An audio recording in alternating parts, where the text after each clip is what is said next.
After my elder sister swapped brides, the husband who loved me in my past life regarded her as his one and only wife. In this life, the young general who married me also remained chaste for her sake. Meanwhile, I bore the infamy of stealing my sister's wedding, tormented to death by my mother-in-law. Reborn back to the day of the bride swap. I tore off my veil and smiled at my elder sister as she climbed into my wedding palanquin. No more swapping, I'll give you both. With that, I hoisted my spear and galloped northward toward the frontier.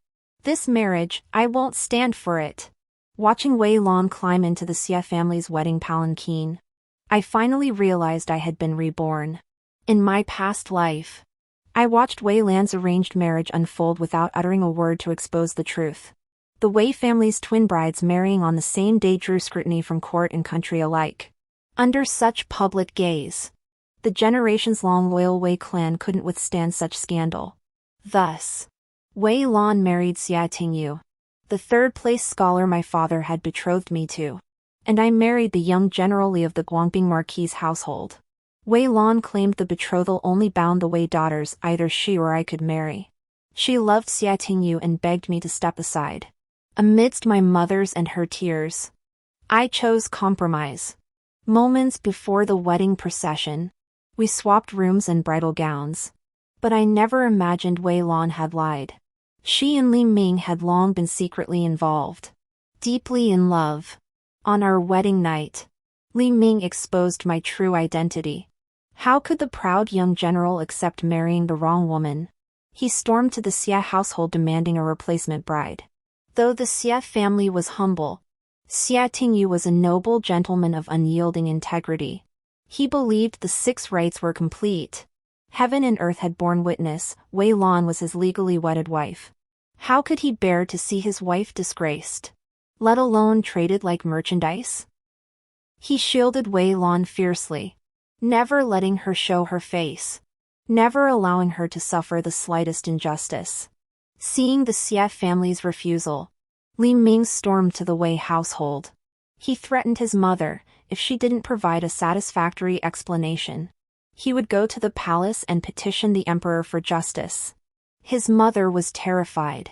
Avoiding my gaze, she told Li Ming, "It was my own infatuation that led me to secretly swap my sister's marriage. Neither the Wei family nor Wei Lan knew anything about it." At this point, only one daughter could be saved. She chose Wei Lan, just as she had every time before. To silence Li Ming, Mother offered compensation sufficient to make the Li family shut their mouths. She ordered my arrest and personally administered the family punishment, beating me until I was barely alive. Finally, Li Ming could bear it no longer and shouted for them to stop. He sighed in disappointment, "You were once a fine lady. Why stoop to such theft?" Li Ming carried my unconscious body back to the Li residence, then turned and headed for the frontier. The arranged marriage swap was thus abandoned. But the scandal had grown too vast and absurd, spreading like wildfire across Chang'an overnight. Everyone knew it was Wei Changfeng, who despised poverty and coveted wealth, who had stolen her elder sister's betrothal. Her own marriage into the Marquis' household had become a laughingstock. When I awoke from unconsciousness, everything was already beyond redemption. Beaten by my mother until my body was ruined and my reputation utterly tarnished, I could only remain confined to the inner quarters of the Li household. Months later, the Northern Di invaded the border, breaching the passes and entering. Li Ming died in battle. When the news reached the capital, my mother-in-law wept herself unconscious. She blamed me for driving Li Ming to the frontier, where he lost his life. She tormented me relentlessly, demanding I go to the grave to beg his forgiveness. Unable to bear it, I finally fell ill that bitter winter. As I lay dying, I heard Wei Lan weeping, "Sister, if only I had been reborn years earlier, I would never have become entangled with Li Ming. But why must I be reborn on the very day of our wedding? It was too late. I refused to be a widow again. I had to take your husband. I knew he was a good man, especially kind to his wife. Don't blame me. Blame fate's injustice instead, it reborn me. Not you. I'm sorry. This time, as she wished. Fate was fair.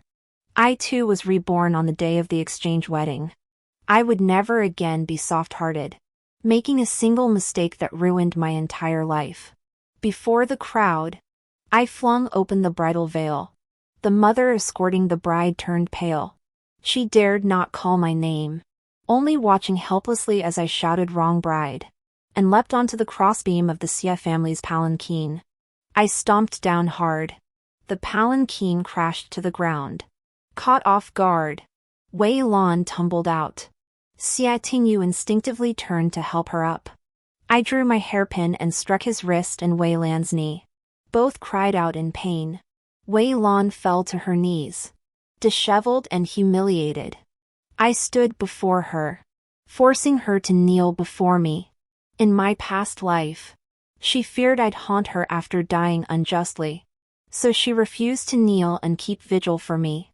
Even on the day she had to attend the funeral, she wore peachwood charms all over her body and hid behind Mother. Wei Lan, this kneel is what you owe me. I pressed down on her shoulders, forcing her to stay down. Mother cried out in shock and anger, Wei Changfeng. I pretended not to hear, using my inner strength to shatter the wedding gongs and horns. Silence fell, leaving only my voice echoing in the crowd's ears. Sister, after much thought, I still find this arranged marriage deeply unsettling.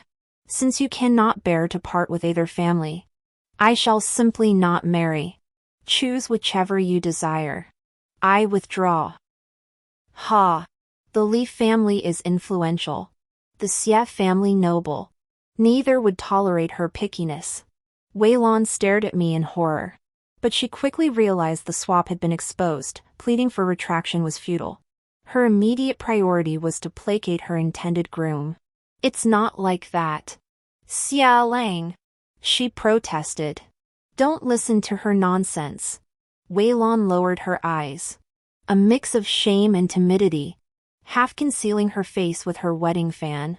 Though I wasn't the one who swapped marriage contracts with my husband, how can it not be a match made in heaven when I boarded the wrong bridal sedan but married the right man? With a few words, she deflected the accusation of deliberate swapping, framing it as boarding the wrong sedan, a plot twist straight out of a street corner romance novel. The tense atmosphere instantly eased, and the onlookers couldn't help but smile. Only Xia Tingyu remained unmoved, the newlywed glow vanishing from his eyes. He glanced at Wei Lan and me, his gaze cold and sharp. There is no such thing as a heavenly ordained union, only man-made ill-fated bonds. Wei Lan's beautiful eyes instantly filled with tears. She tried to speak, but someone else, more heartbroken and less able to contain themselves, beat her to it. Her former lover, Li Ming, rushed forward, gripping her wrist and asking desperately, Lan, what did you say? Didn't you agree to marry me long ago? Did someone force you? I'll protect you.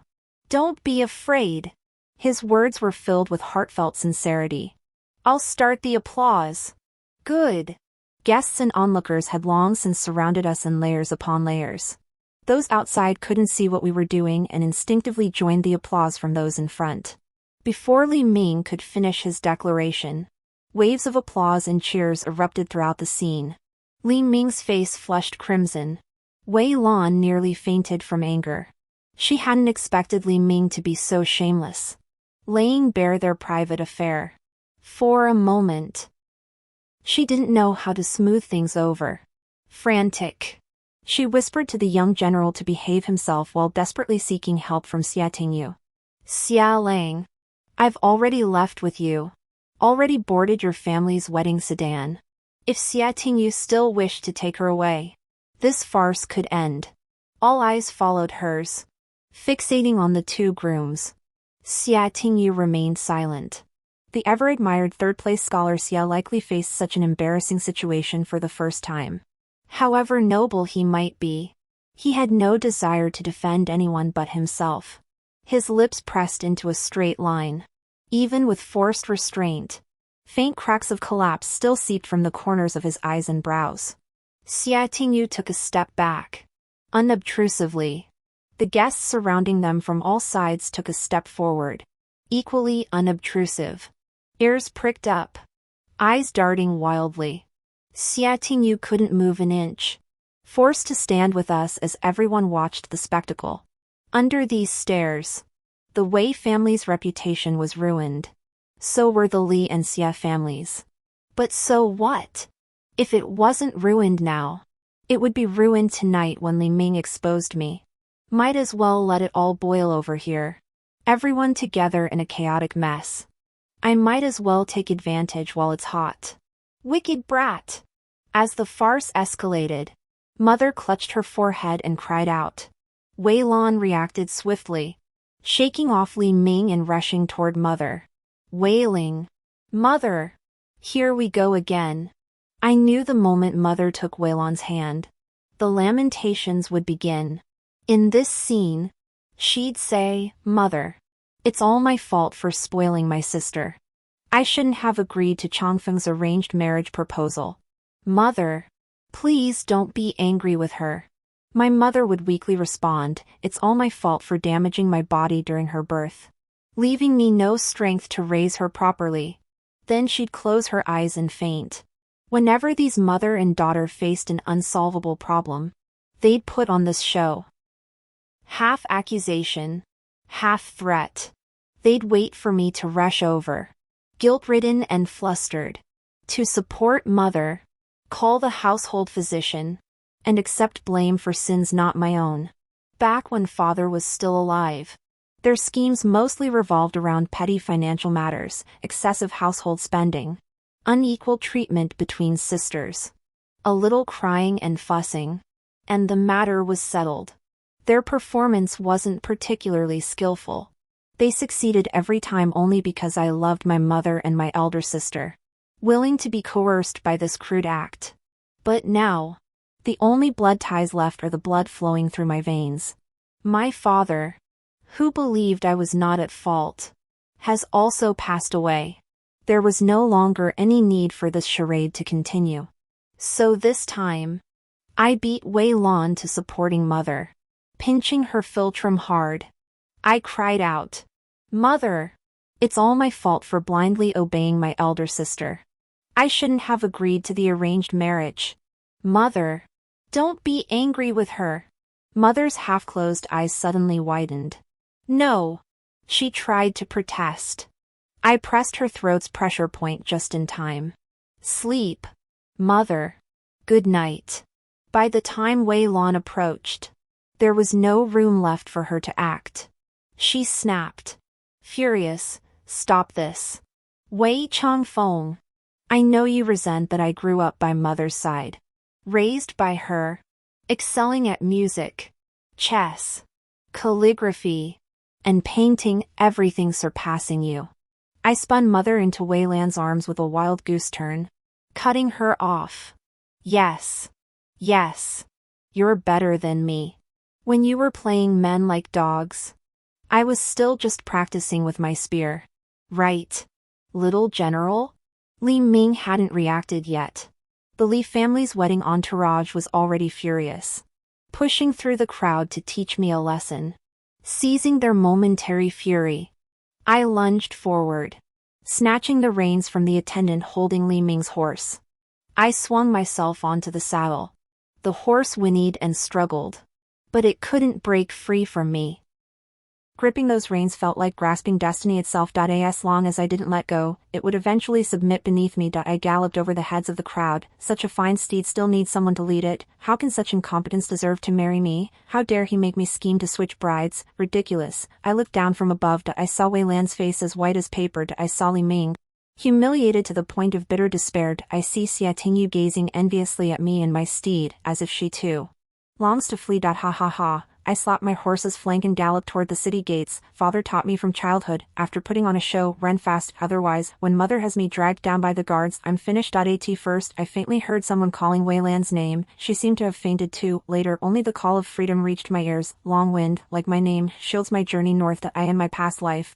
This wedding began the divergent paths of Wei Lan and me. This lifetime I could finally live the life I desired, far from the mire and rotten people. Yeah, right. No sooner had I established myself in the northern frontier than Li Ming arrived. I thought that since he hadn't married me this lifetime, he'd avoid the borderlands, but he came anyway, just like last time, alone on horseback, carrying nothing. Rumor had it he sought an imperial decree for his wife. Amidst that chaotic wedding, Li Ming defied the rumors and married Wei Lan on the spot. Li's mother couldn't overrule him, so she reluctantly forced my mother to announce publicly that I had disrupted the wedding out of resentment towards Xia Tingyu, that it had nothing to do with the alliance between the Li and Wei families. For Li Ming's sake, she would do everything possible to protect Wei Lan's reputation. At this point, my mother naturally had no choice but to comply, yet she also refused to alienate Xia Tingyu completely.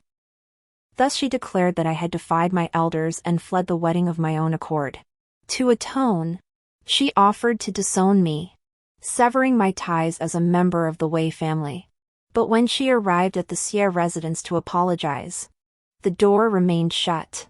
Xia Tingyu merely responded from afar, "Madam, had you known this day would come, why did you proceed in the first place?" This remark was quite telling. While seemingly addressed to me, the subject was actually Lady Wei, not me. Wei Chongfeng. Guests who attended the wedding banquet that day immediately embellished and spread the rumor that I had refused the arranged marriage. The entire capital speculated that Wei Lan's unilateral marriage swap had driven me to desperate measures. After all, this uproar brought me no benefit whatsoever. Now, forget noble families, even humble households wouldn't dare propose to a shrew like me. Madame Li's scheme had backfired. Not only did it fail to clear Wei Lan's name, it dragged Li Ming into the mess as well. In the capital, Li Ming heard whispers daily. "Look, that's the young General Li whom Lady Wei refused to marry, choosing to go down fighting." After their wedding, not a single noble family in Chang'an invited him or Wei Lan to their banquets. Li Ming, a pampered young master raised in luxury, could not endure such humiliation. This flight to the frontier, to secure an imperial decree for Wei Lan, and to carve out some real military glory for himself. Li Ming harbors deep resentment toward me. From the moment we met, he's hurled scornful barbs, accusing me of filial disobedience and disregard for brotherly duty. Did you ever consider, before causing this uproar, that your actions would drive Lan to despair? I stared at him as if he were an idiot. So if I married you as Wei Lan wished, and she married Xia Tingyu, would that make you happy? Would you willingly hand Wei Lan over to someone else? Wouldn't you cause a huge scene? 3 questions in a row, no matter how I asked them. I had the upper hand. Li Ming fell silent. Given his hot-tempered nature, he wouldn't just cause a scene at the wedding banquet, he'd storm the imperial throne hall. I clapped my hands leisurely, smiling sweetly. With the border town's poor communication, I hadn't realized you lot were being vilified so badly.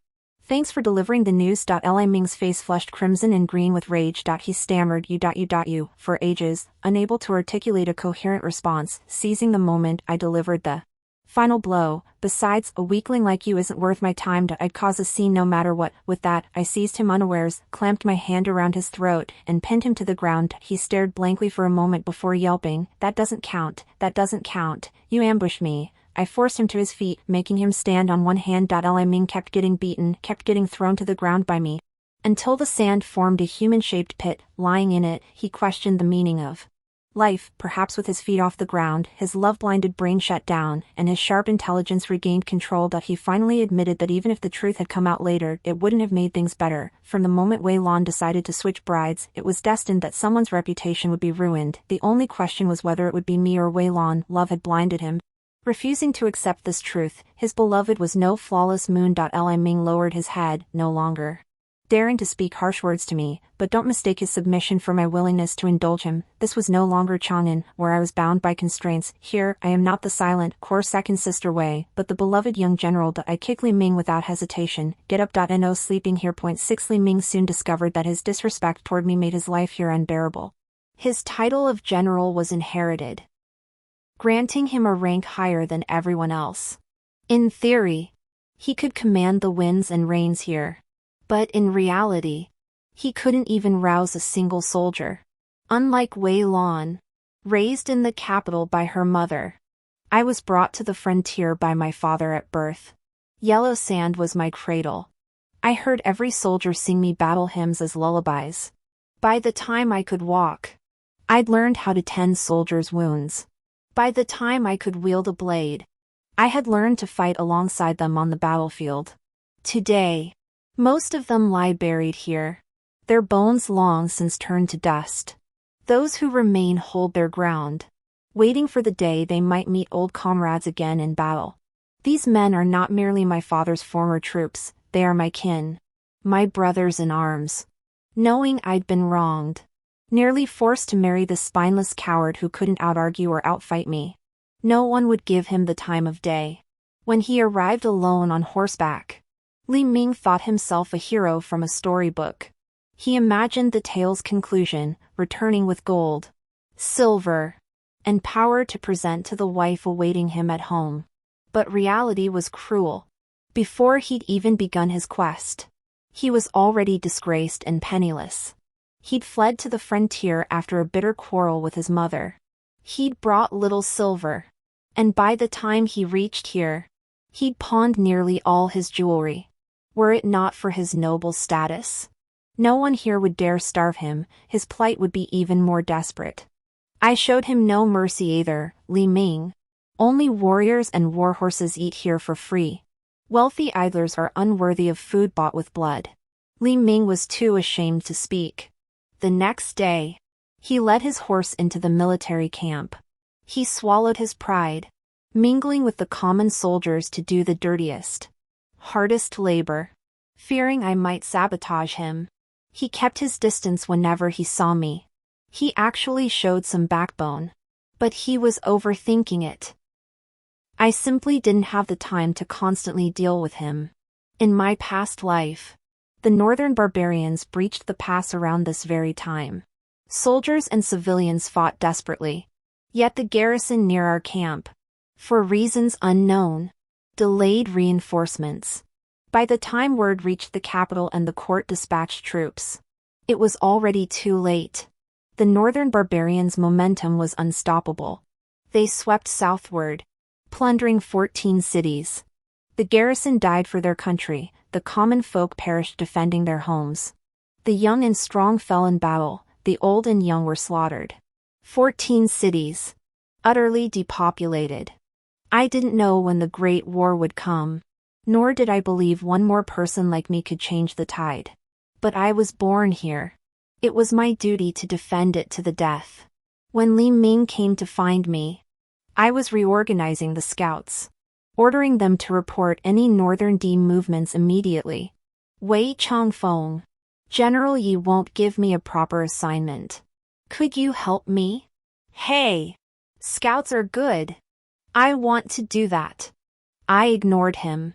In my past life, Li Ming died in this very war. Though I never cared much for him. He once stopped my mother from beating me, brought me back to the Li household, and showed me a shred of kindness. I couldn't just watch him walk into certain death. Besides, he's useless here, just another name to add to the casualty list. Li Ming, return to Chang'an. This isn't a place for you to play around. Li Ming grew frantic. Wei Changfeng, I genuinely want to contribute something meaningful. I ignored him and stepped out of the tent. Li Ming followed close behind, pleading loudly. Wei Changfeng, I know I was wrong.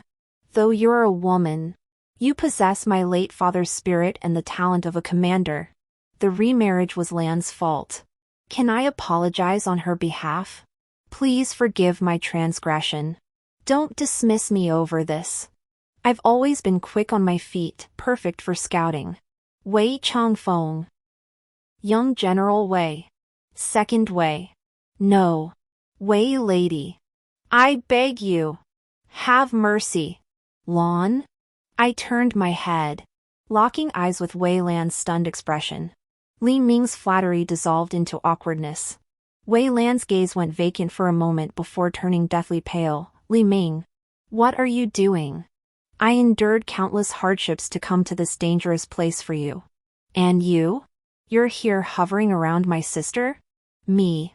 You're like a shadow. Sis. I'm not hovering around her. I just wanted her to assign me some real work. Li Ming instinctively explained in a gentle tone. Wei Lan didn't believe him. She cried out, Wei Changfeng is just a woman without any official rank. But you hold the hereditary position of deputy commander. A proper junior second rank. Why would she need to assign you anything? Husband. Even if it's an excuse, you could at least make it sound convincing. Her delicate frame trembled slightly. Her eyes filled with reproach, presenting a heartbroken yet stubbornly feigned demeanor. And then it dawned on me. She never truly believed Li Ming would fall for someone else, she was just casually using me to stir up jealousy.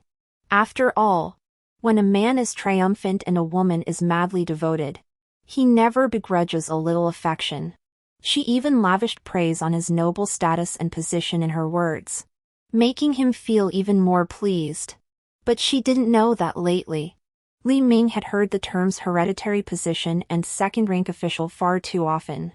Whenever soldiers shouted things like second-rank official or inherited office, with envy, they kept their distance, isolating him. Li Ming had struggled hard to gain acceptance in the barracks. Now hypersensitive, he loathed hearing those terms used to flatter him. He reacted like a dog struck by a rock, yelping and stomping. So what if it's second-rank official? So what if it's inherited office? In the barracks, only those with real skill are the real leaders.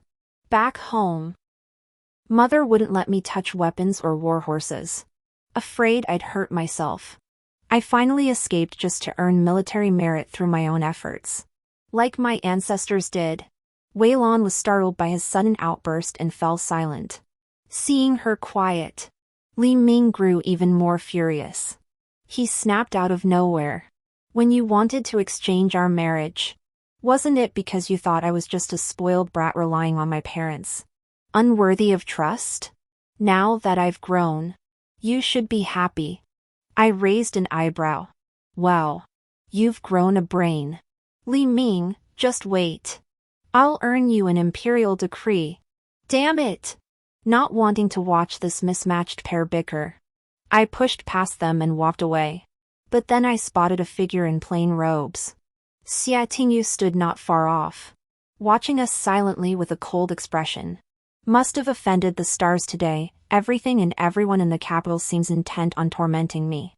Not only did I get caught in the middle of their flirting, but someone even watched the spectacle. My anger flared. Hasn't Magistrate Xia ever learned the principle of averting one's gaze from indecency? I made up my mind, if he said he had, I'd call him a hypocrite who'd wasted his education on gentlemanly ways. If he said he hadn't, I'd call him a hypocrite for not even learning that. Xia Tingyu chose not to answer. He pretended not to detect the barbs in my words. Stepping before Li Ming and extending his hand. The noble lady owes me 30 taels for expenses. Kindly settle the debt. Me? Li Ming, huh? Wait. Buddy, didn't you come here with Wei Lan? Seeing the handsome third-place scholar, Li Ming's love-struck brain retreated. He silently turned his gaze to Wei Lan. Wei Lan, fully prepared, showed no surprise. We happened to meet Xia Lingjun when leaving the capital and found our paths aligned. As a young lady traveling alone, I naturally worry about safety. So I hired Xia Lingjun to escort me part of the way. She curtsied gracefully to Xia Tingyu, then turned to give Li Ming a playful scolding glance. Husband, I worried about you and rushed here without even bringing a maid. Convinced. Li Ming's face softened with emotion. His instinct was to pay Xia Tingyu to leave. He fumbled in his sleeve, then paused. His hand drifted to the silk pouch, and he fell silent. Lord Xia, I left home in haste and didn't bring much silver. This time, Li Ming truly blushed. He wasn't a registered soldier here, so he received no monthly salary. His pockets were genuinely emptier than his face. I took out a silver coin, balancing it on my fingertip. tossing it up and down. Li Ming's evasive gaze followed my movements. He tentatively asked, "Young General Wei?" Wei Lan's smile vanished. She couldn't help but glare at Li Ming. "We don't need it. We don't need handouts from a cast-off daughter of the Wei clan." Li Ming frowned, glanced at me, but ultimately didn't argue with Wei Lan in front of everyone. I smiled, wiped the coin with my sleeve, and blew on it. I didn't mean to give it. Why do some people have such possessive urges over money in others' hands? They even decide how it should be spent? When it comes to verbal sparring and quick-wittedness, I rarely lose. Wei Lan trembled with rage. Li Ming didn't want to see us argue further. He steeled himself to negotiate with Xia Tingyu. "Minister Xia, consider this money a debt I owe you for now. I'll repay it upon our return to the capital. How does that sound?" The last trace of gentleness vanished from Xia Tingyu's face. He exhaled deeply, his thin lips curving into a faint, mocking smile. I've seen that expression before. Scholars always look like that before they insult someone. I took a step back, distancing myself from him. Sure enough, Xia Tingyu wasted no time. "You two truly are a perfect match." One shamelessly blocks my carriage, forcing me to bring her searching for her husband. The other, a noble marquis's son, haggles over 30 taels and demands an IOU. When I present this paltry note at your noble doorstep someday, won't I be accused of nitpicking over trifles? Mr. Li, you're quite the schemer. Xia Tingyu clapped his hands. 2 sharp slaps echoed, more effective than a slap across Li Ming's face. Wei Lan tried to stop Xia Tingyu, pulling a golden hairpin from her own hair to thrust into his hand. "Xia Langjun." Xia Tingyu swiftly dodged her, raising his eyebrows slightly. Oh dear. After berating Li Ming, now he's turning on Wei Lan. I've been appointed to official rank. Would it trouble you, Madam Li, to address me as Your Excellency? What of young Master Xia or young lady? Madam Li may care little for her maiden reputation, but the Xia family still values its honor. Ah, I forgot, the Xia family's good name vanished long ago. As for who bears the blame, I shan't elaborate. Everyone here knows the truth. Wei Lan was stunned by the barrage of criticism. Throughout their journey, Xia Tingyu had treated her with kindness and restraint, showing no signs of harboring resentment. She had even privately admired Xia Tingyu, thinking he truly lived up to his reputation as a gentleman, noble and magnanimous. Little did she expect this trap waiting for her here. Her face twisted into a pleading expression. Xia Tingyu showed no mercy, turning his head away with obvious disgust to avoid her gaze. I've made it clear, I value my reputation. Whether Madame Li pawns her assets or borrows from others, I only accept the agreed-upon 30 taels of silver. No jewelry or personal belongings. He enunciated each word deliberately, emphasizing every syllable. Not a single coin more. Not a single coin less. Wei Lan, who had grown up surrounded by adoration, had never been so publicly humiliated, especially by a man. She couldn't help but cover her face and weep. Truth be told, she cried quite beautifully, like a branch of pear blossoms in spring rain. Xia Tingyu showed her no mercy. He pursued her relentlessly. Why is Lady Li weeping? The Xia family, to spare the Wei girl any hardship, prepared a lavish wedding procession, a complete farce. Not a single Xia family member shed a tear.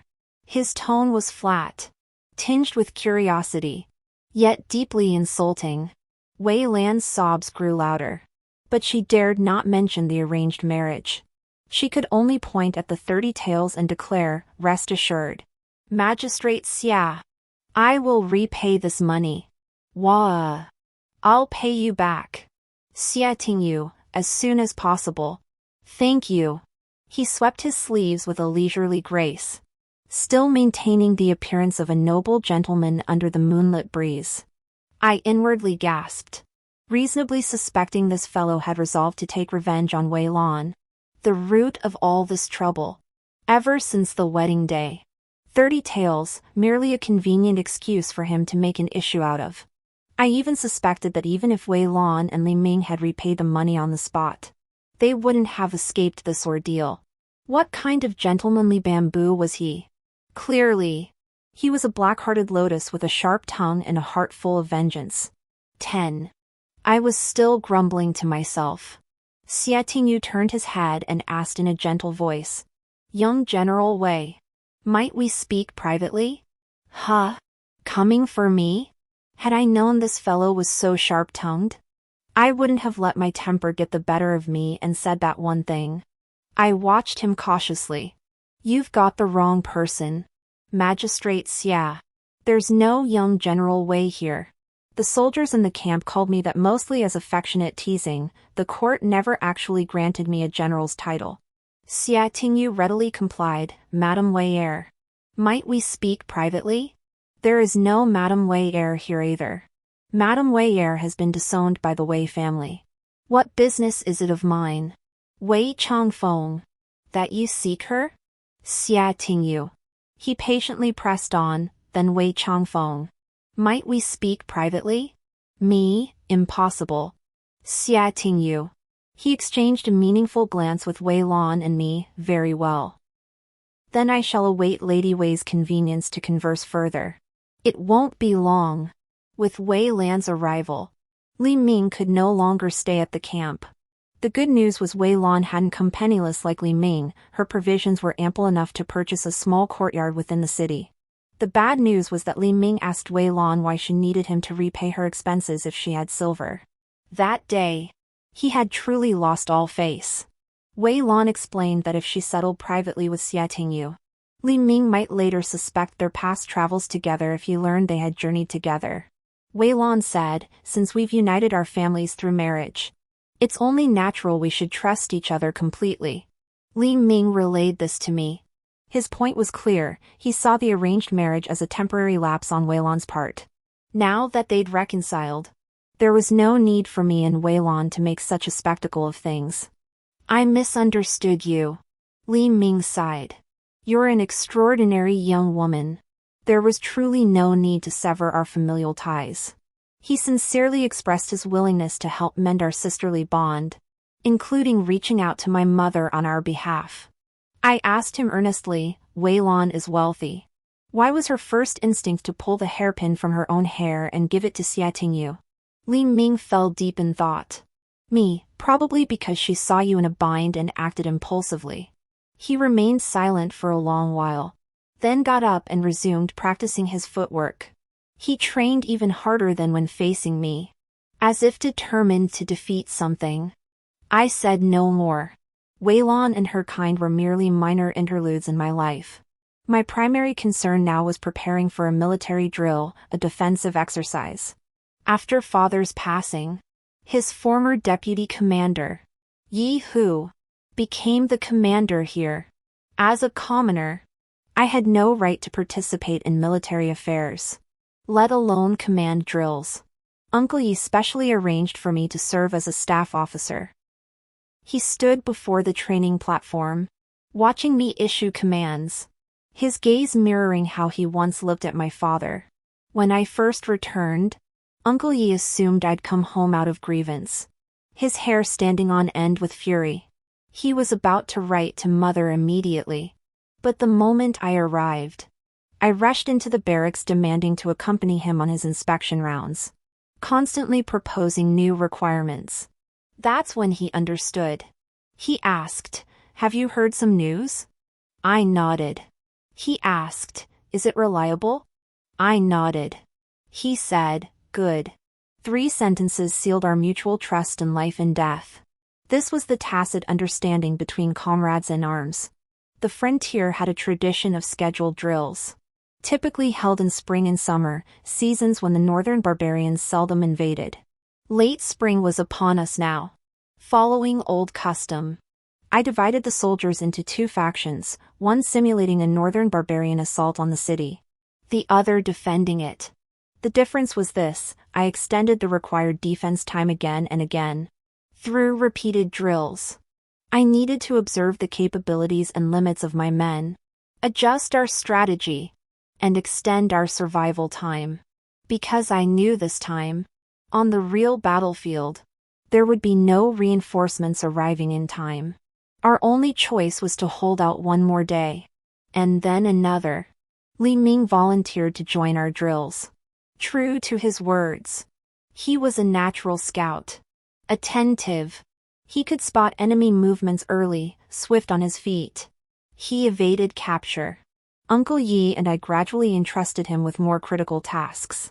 As drills intensified, his return home grew later each night. This likely caused friction with Wei Lan. Each time I encountered him, his face wore a gloomy expression. Days later, Wei Lan actually appeared at the camp gates, claiming she was waiting for her husband to finish duty. Military compounds couldn't allow outsiders lingering indefinitely. After standing a short while, guards escorted her away. Wei Lan frowned. I am Li Ming's wife. The gate guard remained unmoved, blocking her path. Wei Lan, I am Madam Li. Did you hear me? I am Lady Li. Guard, don't even mention Li. Not even the wives of Zhao, Qian, or Sun would be allowed. Ignoring the guard's sarcasm, Wei Lan grew even more furious. She snapped, I am the legitimate daughter of the Wei family. The daughter of Wei Shoshan, the eldest daughter-in-law of the Guangbing Marquis household, and the wife of Li Ming. How dare you block my way? The guard hesitated, unwilling to use force against her, and quietly signaled a comrade to report inside. Coincidentally, Uncle Yi and I were patrolling near Li Ming's formation. Learning his wife had come to the barracks demanding he relieve duty, Li Ming flushed crimson with embarrassment. He lowered his head, unable to meet his comrades' astonished and mocking gazes.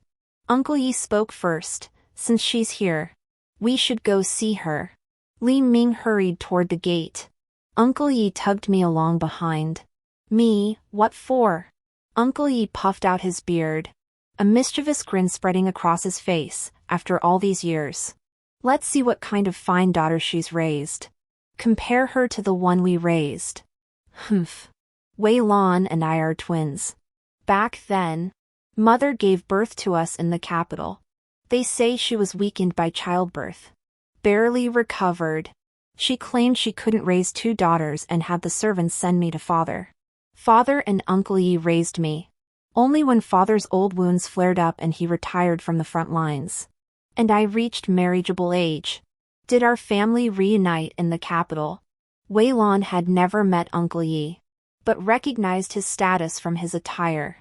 Before Li Ming could speak with his usual stern expression, she complained in a familiar tone, Uncle Yi, we're both Father's daughters. Why do you let Changfeng come and go freely in the barracks? But not me? Her spoiled, endearing little sister act was perfectly executed. Uncle Yi frowned in confusion.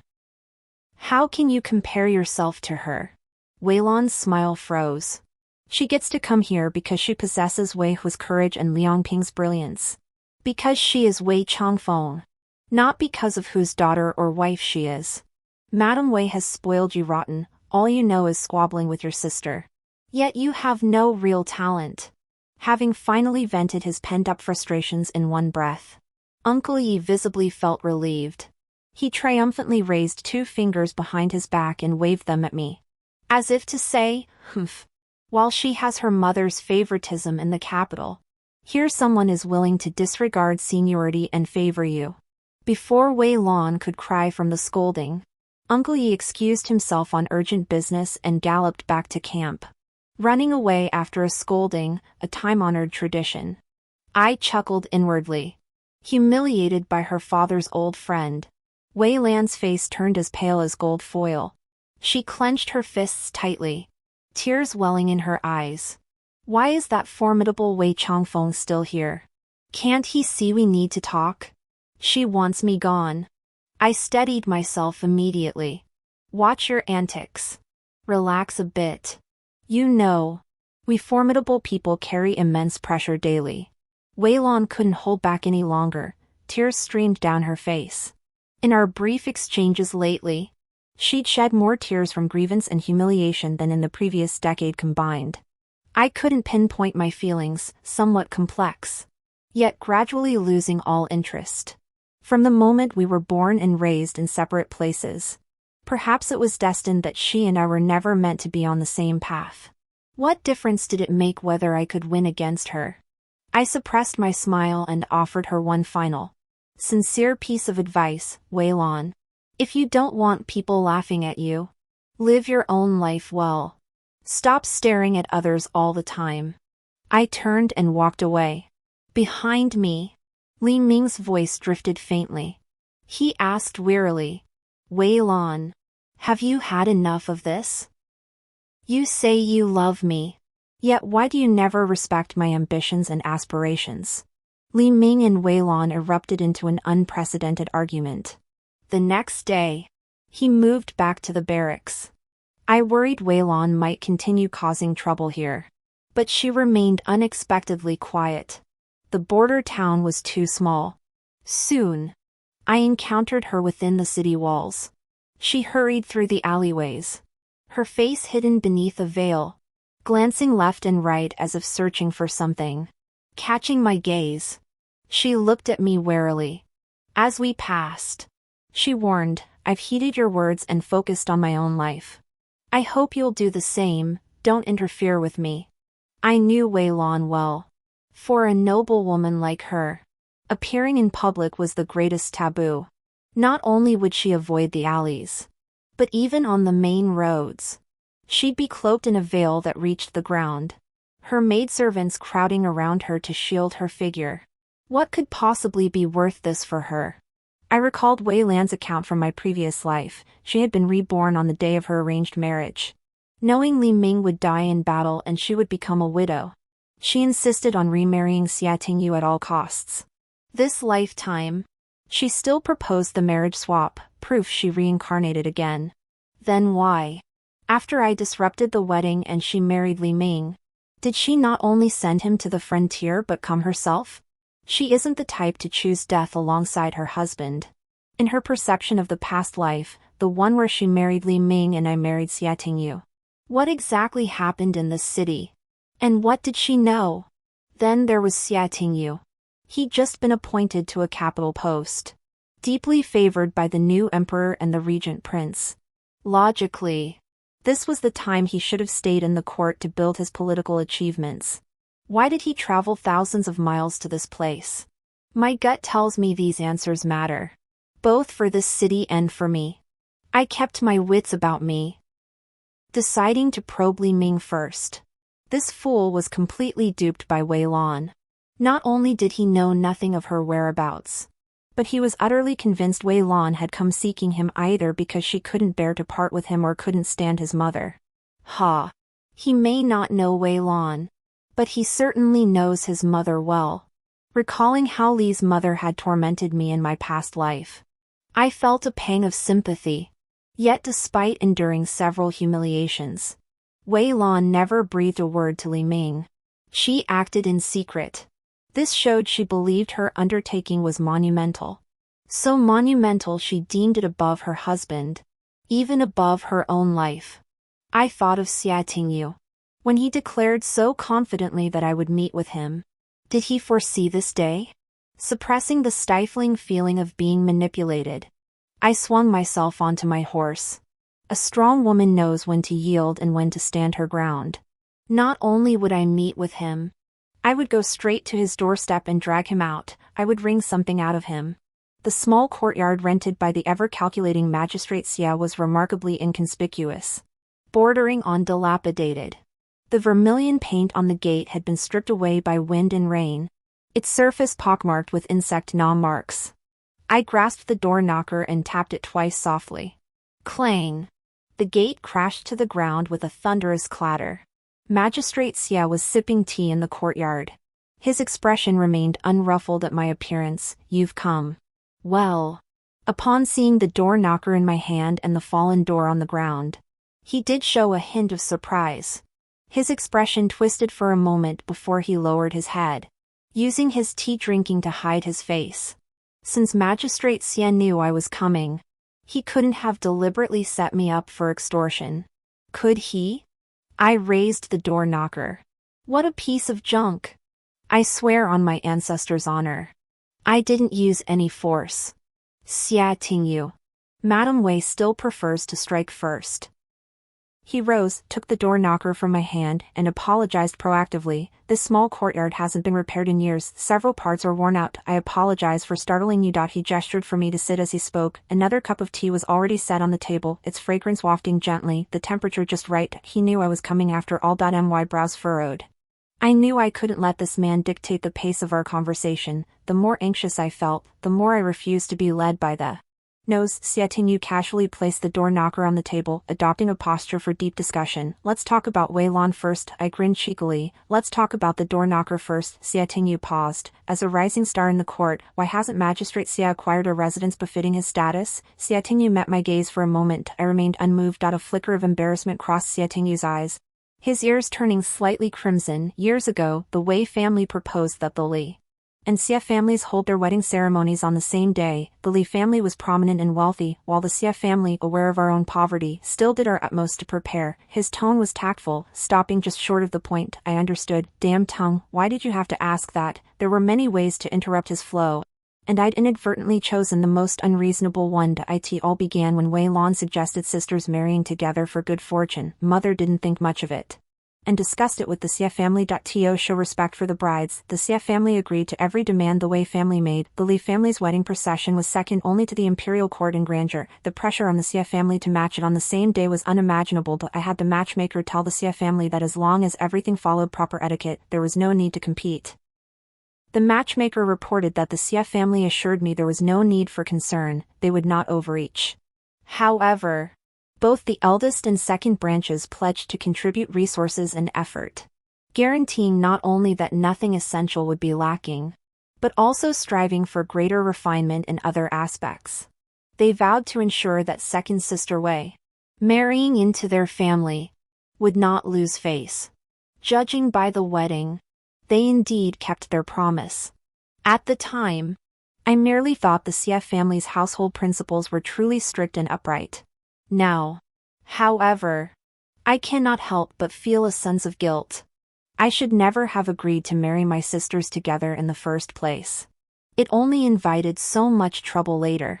Now that the Xie family has lost both wealth and honor, I bear some responsibility. I'm sorry. This is the Wei family's fault. Ours. We're sorry to you. And we're sorry to the Xie family. Do you have paper and pen? Calculate the losses, and we'll discuss how to. I glanced up at Xie Tingyu and saw him discreetly tucking the door ring into his sleeve. I didn't call him out, pretending not to notice. Xie Tingyu had no real intention of continuing our discussion about the wedding or the losses either. The white-robed gentleman shed that last trace of embarrassment, reverting to the cool, sharp Xie official. Xie Tingyu cut straight to the point. The situation is urgent. I shan't beat around the bush. Madame Wei's visit concerns Wei Lan and the Northern D. I understand military drills have been conducted repeatedly at the camp recently. Oh. Still trying to draw me out. I remained silent, merely sipping my tea. I couldn't possibly tell Xie Tingyu that the Northern D were about to invade, for I couldn't explain how I knew their military movements, much less reveal my rebirth. Even if in another lifetime, he was the husband Wei Lan described as treating me exceptionally well. But in this life, we are merely strangers who've had two unpleasant encounters. Xie Tingyu possesses too much information unknown to me, and his cunning borders on the supernatural. If possible, I'd rather we weren't seated across from each other at a tea table, but beside an interrogation bench. Then, whatever I asked, he would tell. Seeing my silence, Xie Tingyu changed the subject. Don't be nervous, Lady Wei. Let's return to Wei Lan. To be perfectly honest, that day you encountered Wei Lan in the city, that was my doing. When I saw you had someone tailing her, I knew you'd come find me. After that sentence, he paused, waiting for my questions. Damn it. I hate people who beat around the bush. Don't be nervous. Isn't that exactly what Magistrate Xia wants, to make me more nervous? I rose to my feet, drew the long sword at my waist, and pressed it against Xia Tingyu's neck. I may be nervous, but my blade never is. Magistrate Xia, I advise you to stop playing riddles and testing my patience. My time is precious. So is your life.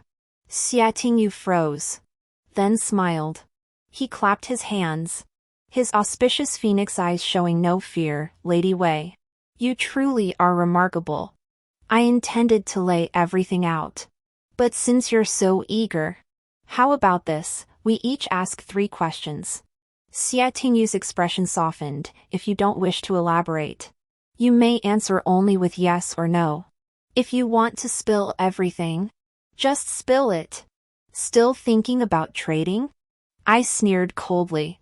I knew it, this bastard would never give up information easily unless I offered equal value in return. Fortunately, I deeply understood the truth that madness breaks all rules. I suppose Lord Xia has forgotten what kind of person I am. When pushed to the limit, I'm capable of anything. Now, I don't want to know anything anymore. You don't have to answer. You only have 2 choices, death or death. With that, my arm tensed. The blade instantly sliced through the skin, drawing a crimson line across his pale neck. Scarlet blood flowed onto his white robe, staining it with blossoms of red plum. I remained unmoved. Xia Tingyu's calm gaze gradually clouded with uncertainty, his lashes fluttering, before the blade sank into flesh and severed his throat. Xia Tingyu bowed his head. Please sit down, Lady Wei. I'll tell you everything. At the beginning of the month, I received an imperial decree to secretly leave the capital. Just outside the city gates, I encountered Lady Li. Xia Tingyu, fearing I might press him about the nature of the decree, shot me a nervous glance. Me, what I shouldn't ask. I won't ask. Xia Tingyu exhaled in relief. He claimed to have heard rumors of Li Ming leaving home for love. Initially, he harbored no suspicion toward Wei Lan, assuming it was mere coincidence they traveled the same route. Wei Lan consistently followed behind him, neither too close nor too distant. Even after he noticed her, she refused to depart, instead coyly requesting he escort her along the way. No matter how coldly he rebuffed her, she met him with a smile. My lord, she pleaded, just this journey. Accompany me only this once. As if she sought to fulfill a lifetime's dream of passing strangers through the shared path.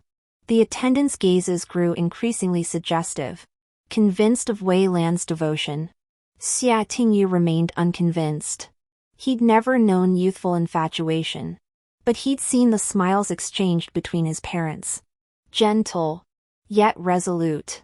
Like water murmuring through the courtyard, a petal drifting down on the night breeze. Cradled by the current. Yet Wei Lan's gaze held only raw desire and ambition. She was a gambler, and he was her carefully chosen bet.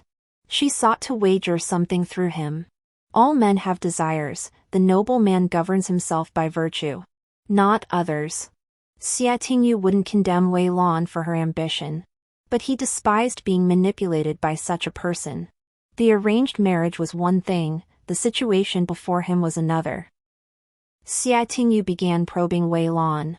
A delicate flower raised in seclusion, how could she withstand his relentless questioning? Both gentle and forceful? After a few probing questions, Xia Tingyu keenly discerned that neither he nor Li Ming were Wei Lan's sole purpose for this journey. Just then, a secret edict arrived, informing Xia Tingyu that his target was at the frontier, the very same location as Li Ming.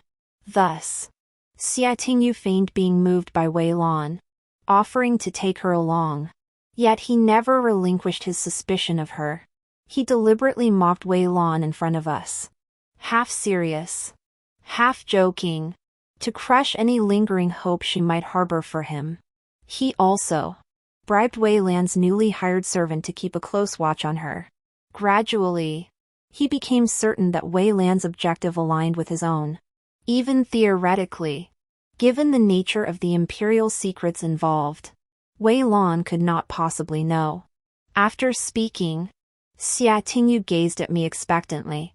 He hadn't given up hope, still searching my expression for the slightest clue. I'd been deep in thought, but seeing Magistrate Xia's furtive glances made me want to laugh. Magistrate Xia possessed remarkable insight. Not only had he accurately pinpointed Wei Lan and me, but he'd also endured his anger to earn 30 taels of silver. Truly, he was a prodigy.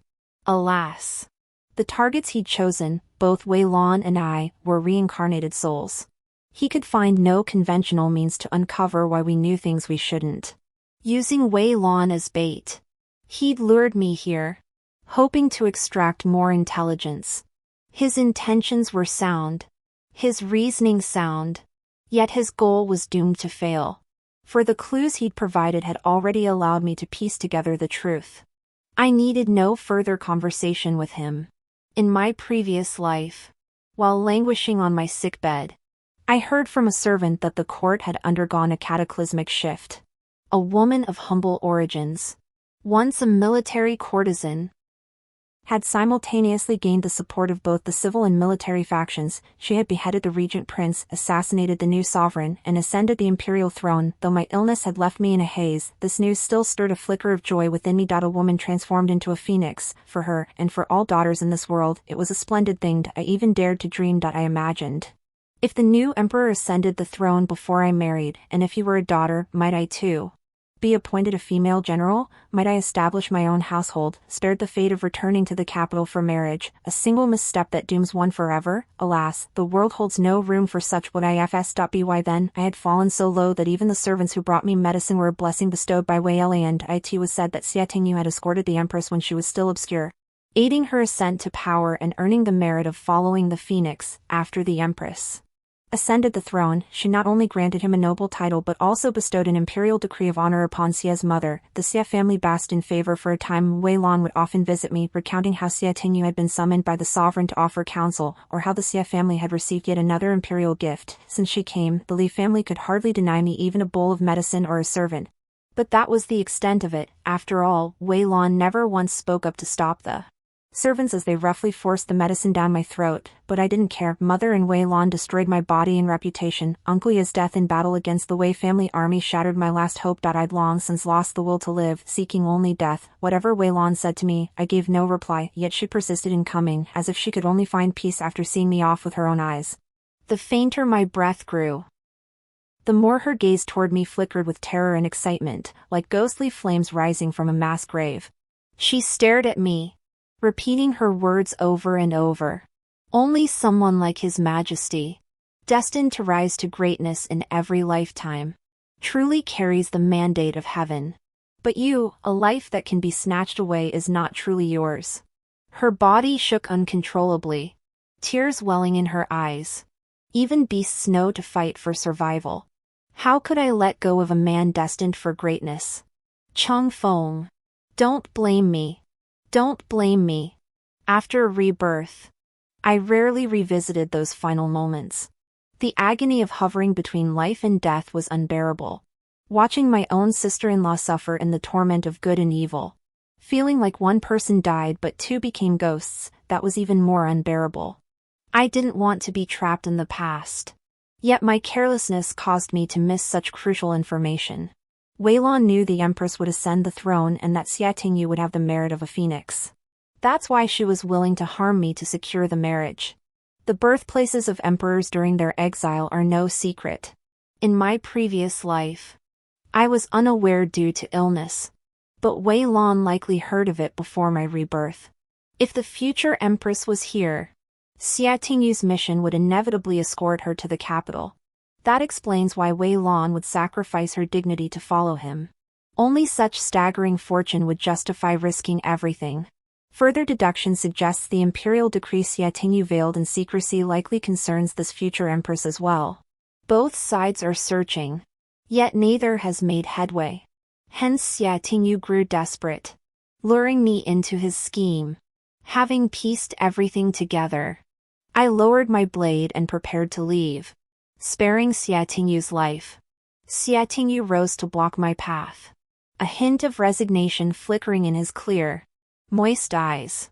It seems my elaborate schemes have only served to weave a wedding gown for my lady. Would my lady truly not share even a hint with me?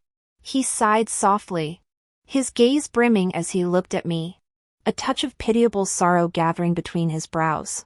He certainly knows how to use his looks. But alas, I've undergone professional training, I won't be swayed by beauty tactics. I halted my steps.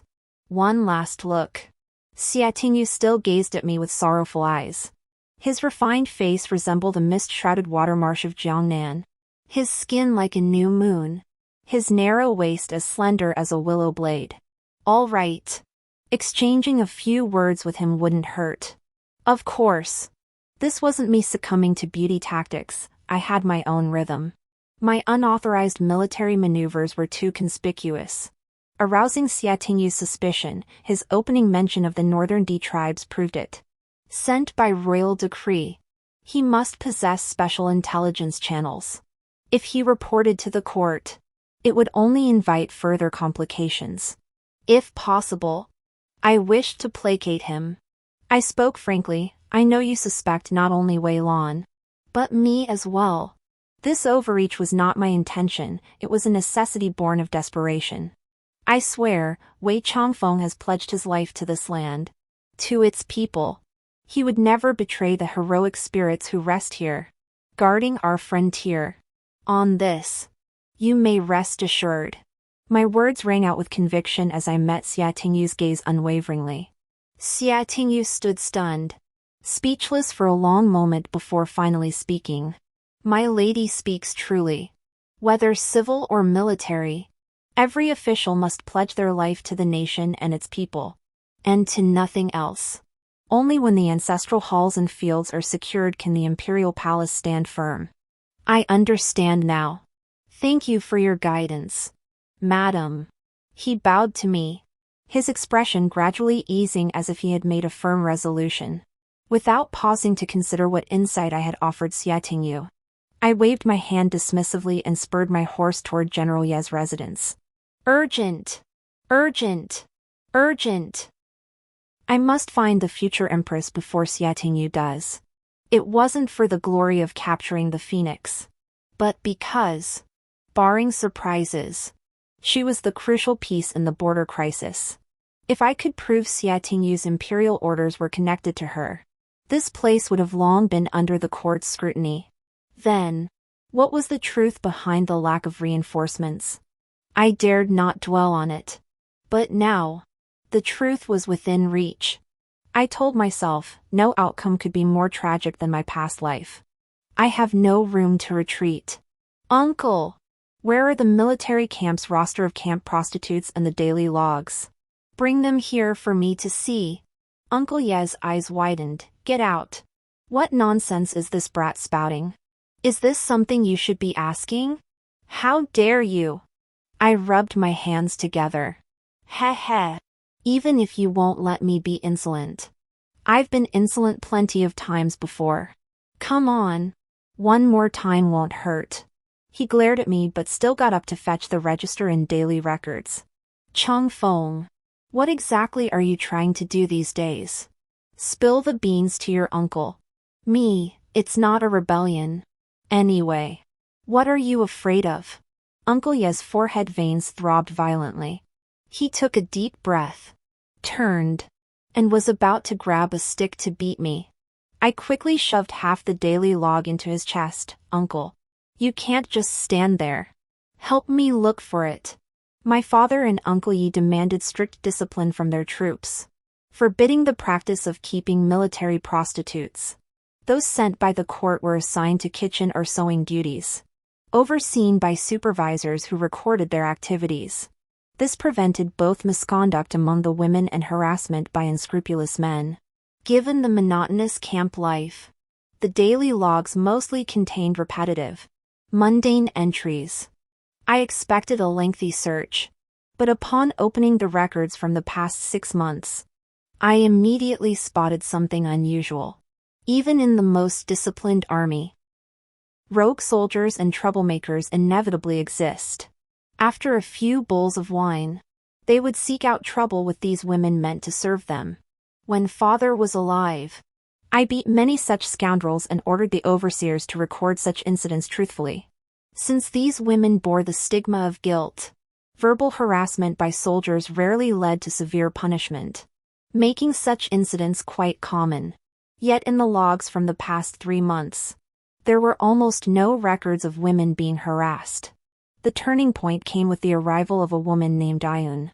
3 months ago, she organized the women to fiercely retaliate against several soldiers who frequently harassed them. They stripped the men naked, tied them to the flagpole in the drill ground, and paraded them publicly. This incident was meticulously recorded by the overseer. Stripped him of his clothes and pants, revealing his very small member, which the women laughed at. I couldn't help but laugh. Serves them right. Glancing at the sky, the sun had just set, time for the women to finish their work. I changed into a cloth skirt and headed toward their camp tents, previously preoccupied with fortifications. I hadn't observed them closely. Now, upon closer look, I realized they truly were different. At the end of the workday, they no longer hurried toward the tents like a flock of sheep, heads bowed and faces hidden. Instead, they moved in clear order, tall, sturdy women on the outer edges, slender ones on the inner sides, chatting and laughing. A slender, tall figure was surrounded by them. That was Ayun. Noticing my gaze, Ayun smiled at me, young general. Yet I stood rooted to the spot. Only one thought filled my mind. This sister, I felt I had seen her somewhere before. Ayun invited me into the tent for a chat. She clearly commanded great respect as soon as we entered. The women scattered, making space for us. I stared at Ayun with a complex expression. The resemblance was uncanny. The lotus petal face, willow leaf brows, peach blossom eyes, even the tiny red mole between her brows was identical. Ayun showed no surprise at my shock. With a smile, she poured me a cup of water, second lady way. It's been so long since we last met at the hunting grounds. Never imagined we'd meet again here. Startled, I leapt from my seat, knocking over the cup she'd offered. Before coming here, I'd surmised that the future empress, before her demotion to military concubine, must have come from a distinguished family. Otherwise, how could she have secured the support of both civil and military officials so swiftly after returning to the capital? But I never imagined the woman before me would be the once lofty Princess Chang. How could this be? When I left the capital, the eldest princess and the regent prince had only just held their wedding banquet a few months prior. The red silk banners hung throughout the city in celebration hadn't even faded yet. At this time, she should have been in the palace, guiding the young new emperor and ruling the dynasty alongside her husband. Yet, the encounter between the eldest princess and me in the hunting grounds was something only the two of us knew about. Both of us had strayed from the group while pursuing a white wolf, venturing deep into the hunting grounds. Our eyes met, and we drew our bows simultaneously. One arrow struck the wolf squarely in the forehead, piercing clean through its skull. The other arrow veered slightly, grazing the wolf's head before embedding itself in a nearby tree trunk. The princess frowned in frustration, then burst into laughter directed at me. Impressive.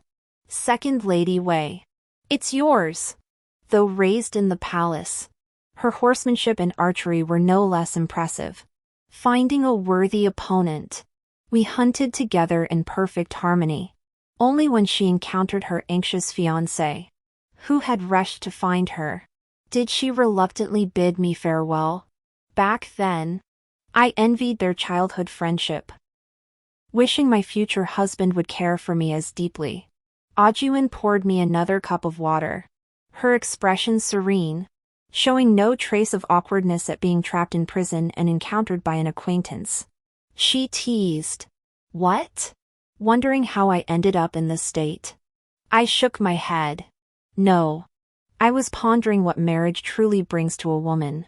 With the eldest princess fallen from power and the new emperor still young, the sole beneficiary was her husband, now crowned regent prince.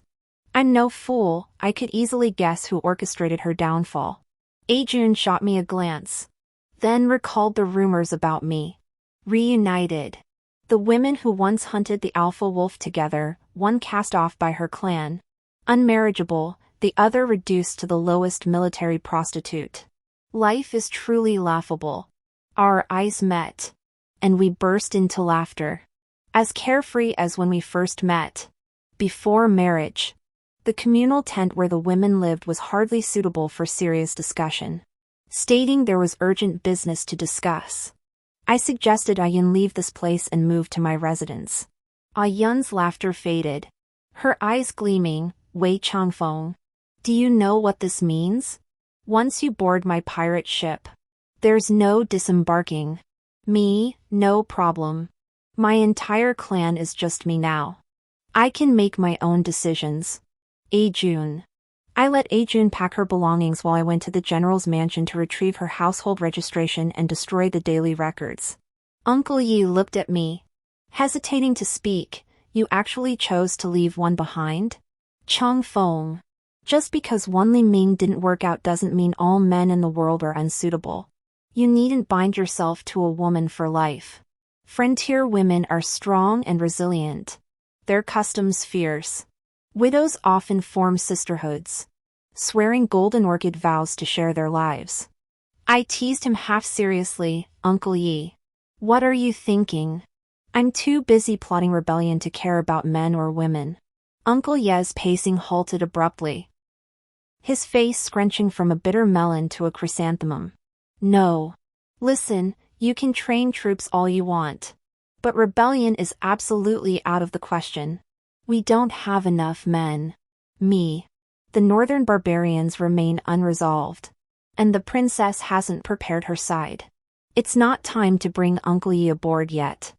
I made a face. Just kidding. Teasing you. How many lives do I have to rebel? Uncle Yi stood half a step away, never looking at who I'd chosen. But he didn't leave either, silently watching me all along. As I bid him farewell, he suddenly said, Changfeng. I'm a useless general.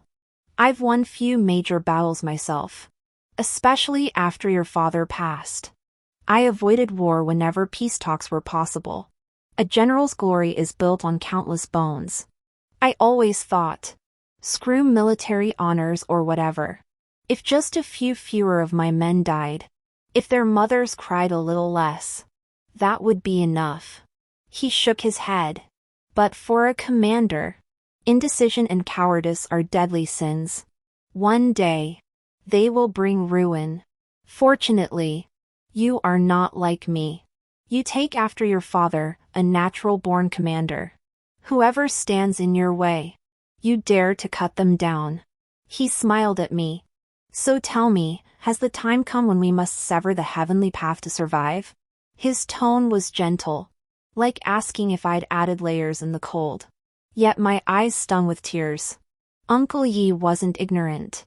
He simply trusted me. I said, yes. I cherish every soul here, just as you do. Uncle Yi said, good.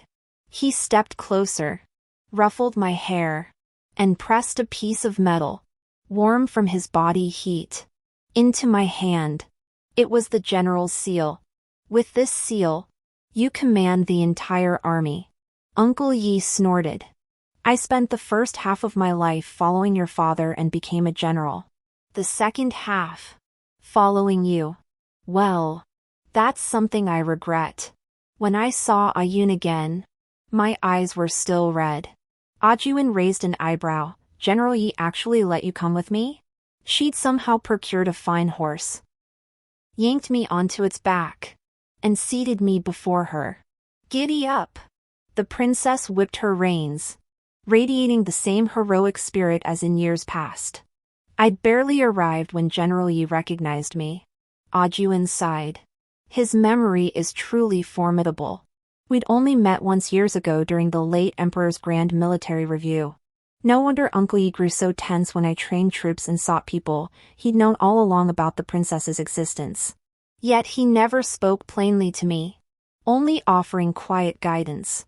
I understood his meaning. Hearing this, I nervously turned to look at Ayun, fearing she might harbor resentment toward Uncle Yi. This is the future emperor. Ayun pressed her hand on my shoulder. Stay still. My presence here, my connection to General Yi, is nothing short of a calamity. Her tone was calm. That he remembered the late emperor and the royal family, and took special care, shows kindness. I shall cherish this kindness and never forget it. Only then did I breathe easier. Your Highness possesses such magnanimity, truly a born benevolent ruler. I flattered. Ayun, stop sucking up. Dismount. Naturally. I obeyed without question. But when I looked up, there stood a familiar, weathered vermilion gate and a familiar figure clad in plain robes. Weren't we going to my home? Where was he taking me instead? Seeing us dismount, Xia Tingyu sensibly approached to lead and tether the horses. Both men wore calm expressions. I had no choice but to suppress my confusion and feign the composure of an adult. Xia Tingyu offered reassurance, ask whatever you wish. His Highness won't mind. Me, you've known about His Highness all along? Then why did I have to remove the blade from his throat and diligently search for clues and people myself? Is that just me inviting trouble? Xia Tingyu met my icy glare and uncomfortably rubbed his neck. Yes. The regent prince. He glanced at the princess and amended. The rebel prince sent me to find your highness and naturally provided some clues. It's just that the year I passed the imperial examinations, the new emperor was still young. The rebel king seized power and presided over the palace examination himself, personally selecting me as the third-place scholar. He has been like a mentor to me, showing me favor and recognition. That's why I've been hesitating, unable to directly join your highness's cause. Wait. I'm starting to get it. This fellow's pretense of seeking my counsel to resolve his doubts is false. His true intent is to leverage my reputation as a man of honor and loyalty to pledge allegiance. Right? Xia Tingyu feigned ignorance of my dagger-like glare, smoothly continuing. It wasn't until I reported to the rebel prince, your highness does not wish to return to the capital, that he ordered me to leave the frontier immediately. With the northern barbarians stirring, suspicion began to gnaw at me. I must also thank Lady Wei for enlightening me. Officials serve not the powerful, but the people. Only then did I find my way back, abandoning darkness for light. Xia Tingyu bowed deeply to me, his expression earnest. I had no words, only a hollow chuckle. Scholarship truly pays off. His smooth tongue had won over the entire audience. The princess nodded. Thank you for your efforts, Minister. She glanced around and exchanged a look with Xia Tingyu. Xia Tingyu understood instantly. The rebel king's spies within my entourage have been completely eliminated. The secret guards assigned to Xia Tingyu by the regent must be formidable warriors. Could a scholarly weakling like him have taken them all down? I couldn't help but scrutinize his bamboo-like, slender frame. Xia Tingyu remained silent, merely presenting several corpses. Understood. This servant advises your highness to depart this place. Xia Tingyu's expression grew grave. A major battle loomed. This servant intercepted a secret letter from the northern D to the rebel king. The enemy attack will come within 3 days. With the current garrison strength here, without reinforcements, we cannot hold out beyond 7 days. He gave a conservative estimate. But we all know that if the Northern demobilize their entire force, 5 days would be a stretch, let alone 7. Wait, he explained it so clearly that it suddenly dawned on me why Xia Tingyu had just mentioned his doubts and decision to defect. It wasn't simply a matter of switching allegiances to flatter the princess. Rather, through 3 events, the Princess Regent's refusal to return to the capital, the Regent Prince's transfer of his command, and the Northern D's unusual movements, he deduced the Regent Prince was likely colluding with the Northern D to launch a war. Indeed, the border cities are interconnected like lips and teeth. They would never fail to come to each other's aid unless someone in the imperial court deliberately obstructed the orders. To destroy one man, risk the fall of several cities? Has he lost his mind? I found it utterly incomprehensible. Sending assassins or ordering Xia Tingyu to act directly wouldn't either be less costly than this. Was it to keep his hands clean, unwilling to kill his own wife, or to ensure absolute certainty? I couldn't fathom it. The princess looked at me with guilt. Gazing at the people of the frontier represented behind me, I did not harm Bo-Rin. Yet Bo-Rin suffered because of me. He sought to force me out, so I would comply. I would depart immediately for Lingqing Pass. The garrison commander there was an old acquaintance. I could certainly lead troops back to reinforce them. She asked, "Will you remain here to defend the city?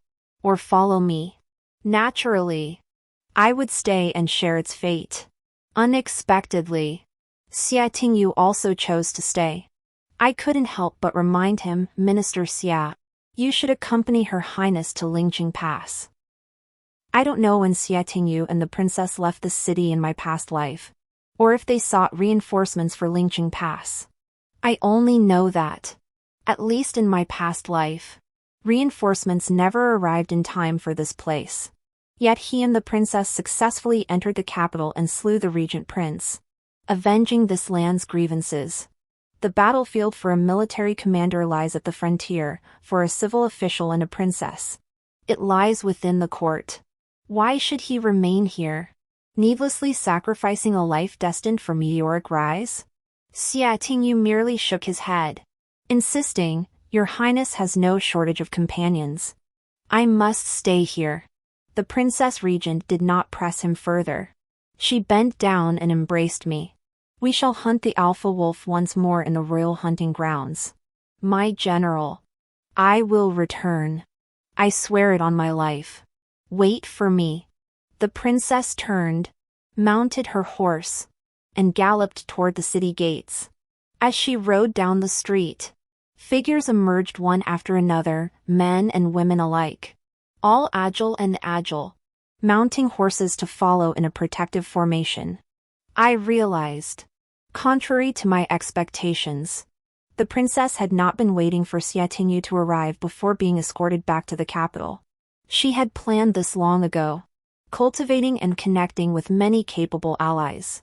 She was no damsel in distress awaiting rescue, she was a phoenix waiting only for the right moment to soar on the wind. And so, a spark of confidence and boldness ignited within me. Perhaps this battle could be won. Once the princess had vanished into the distance, I too prepared to take my leave. Xia Tingyu stopped me. "There's one more person. My lady. You should meet him." He handed me a scroll. I unrolled it to find, to my astonishment, Wei Lan's confession. When we met yesterday, I had secretly rejoiced that Xia Tingyu could never uncover the truth about Wei Lan and me through conventional means, nor piece together the complex web of causes and effects. Little did I expect he would now surprise me with an unconventional revelation. The scroll detailed the Northern D's imminent invasion, confirmed the existence of the eldest princess and her future ascension, and recorded Wei Lan's confession that he was a reincarnated soul, every word authentic. Beside each piece of information, vigorous small characters annotated whether it was true, false, or questionable. Xia Tingyu had judged all critical information to be true. After I finished reading, Xia Tingyu passed the scroll toward the candle flame. The fire consumed these secrets, its light casting shadows across his profile. The man before me was no scholarly weakling, he was a jade-faced demon of deep calculation. "You learned of the Northern D through Wei Lan?" I asked. Xia Tingyu shook his head. Wei Lan merely corroborated my suspicions. The most valuable part of her information was the timing of the Northern D invasion. But unfortunately, she didn't know it precisely. He said regretfully, I widened my eyes in disbelief. Then you said the enemy would attack within 3 days? Xia Tingyu looked innocent. I made it up. How could I possibly intercept secret correspondence between the Northern D and the Regent Prince? He flashed a sly smile. It's just that the sooner the princess sets out, the higher the chance she'll bring reinforcements back in time. I was speechless. That lie could be exposed so easily. If His Highness discovers you deceived him. Xia Tingyu blinked innocently. Couldn't the Northern D suddenly face unforeseen circumstances and delay their attack? I'm not one of them. How would I know what they're thinking? You're so cunning. I just want to run away. Xia Tingyu grabbed me by the arm. Madam Wei, you're now my accomplice. Come. Let's go see your miraculous sister who's been given a second chance at life. Xia Tingyu led me toward the rear chambers.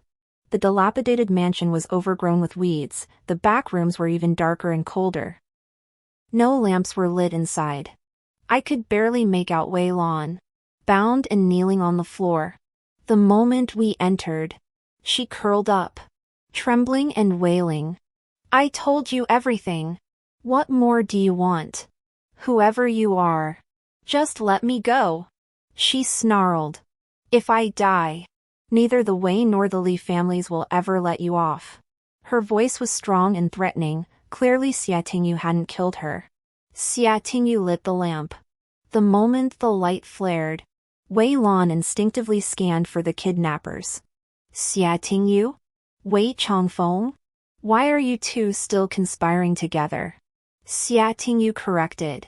This isn't conspiring, it's collusion. Who's colluding with you? I protested weakly. Wei Lan. Believe it or not, I had nothing to do with this. Wei Lan clearly didn't believe it. Her gaze fixed on me as if she wanted to devour me whole. She sneered coldly. What? So confident showing your face before me? Did you use my information to get close to His Highness? Xia Tingyu didn't answer her at all. Only smiled. I'm preparing to silence witnesses. Anyone who frequently abducts people knows that letting a hostage see your face ensures she'll never speak again. Wei Lan was frozen by his icy stare. Xia Tingyu spoke softly, Madam Li. Forgive my rudeness. Necessity dictated this course of action. I had no choice.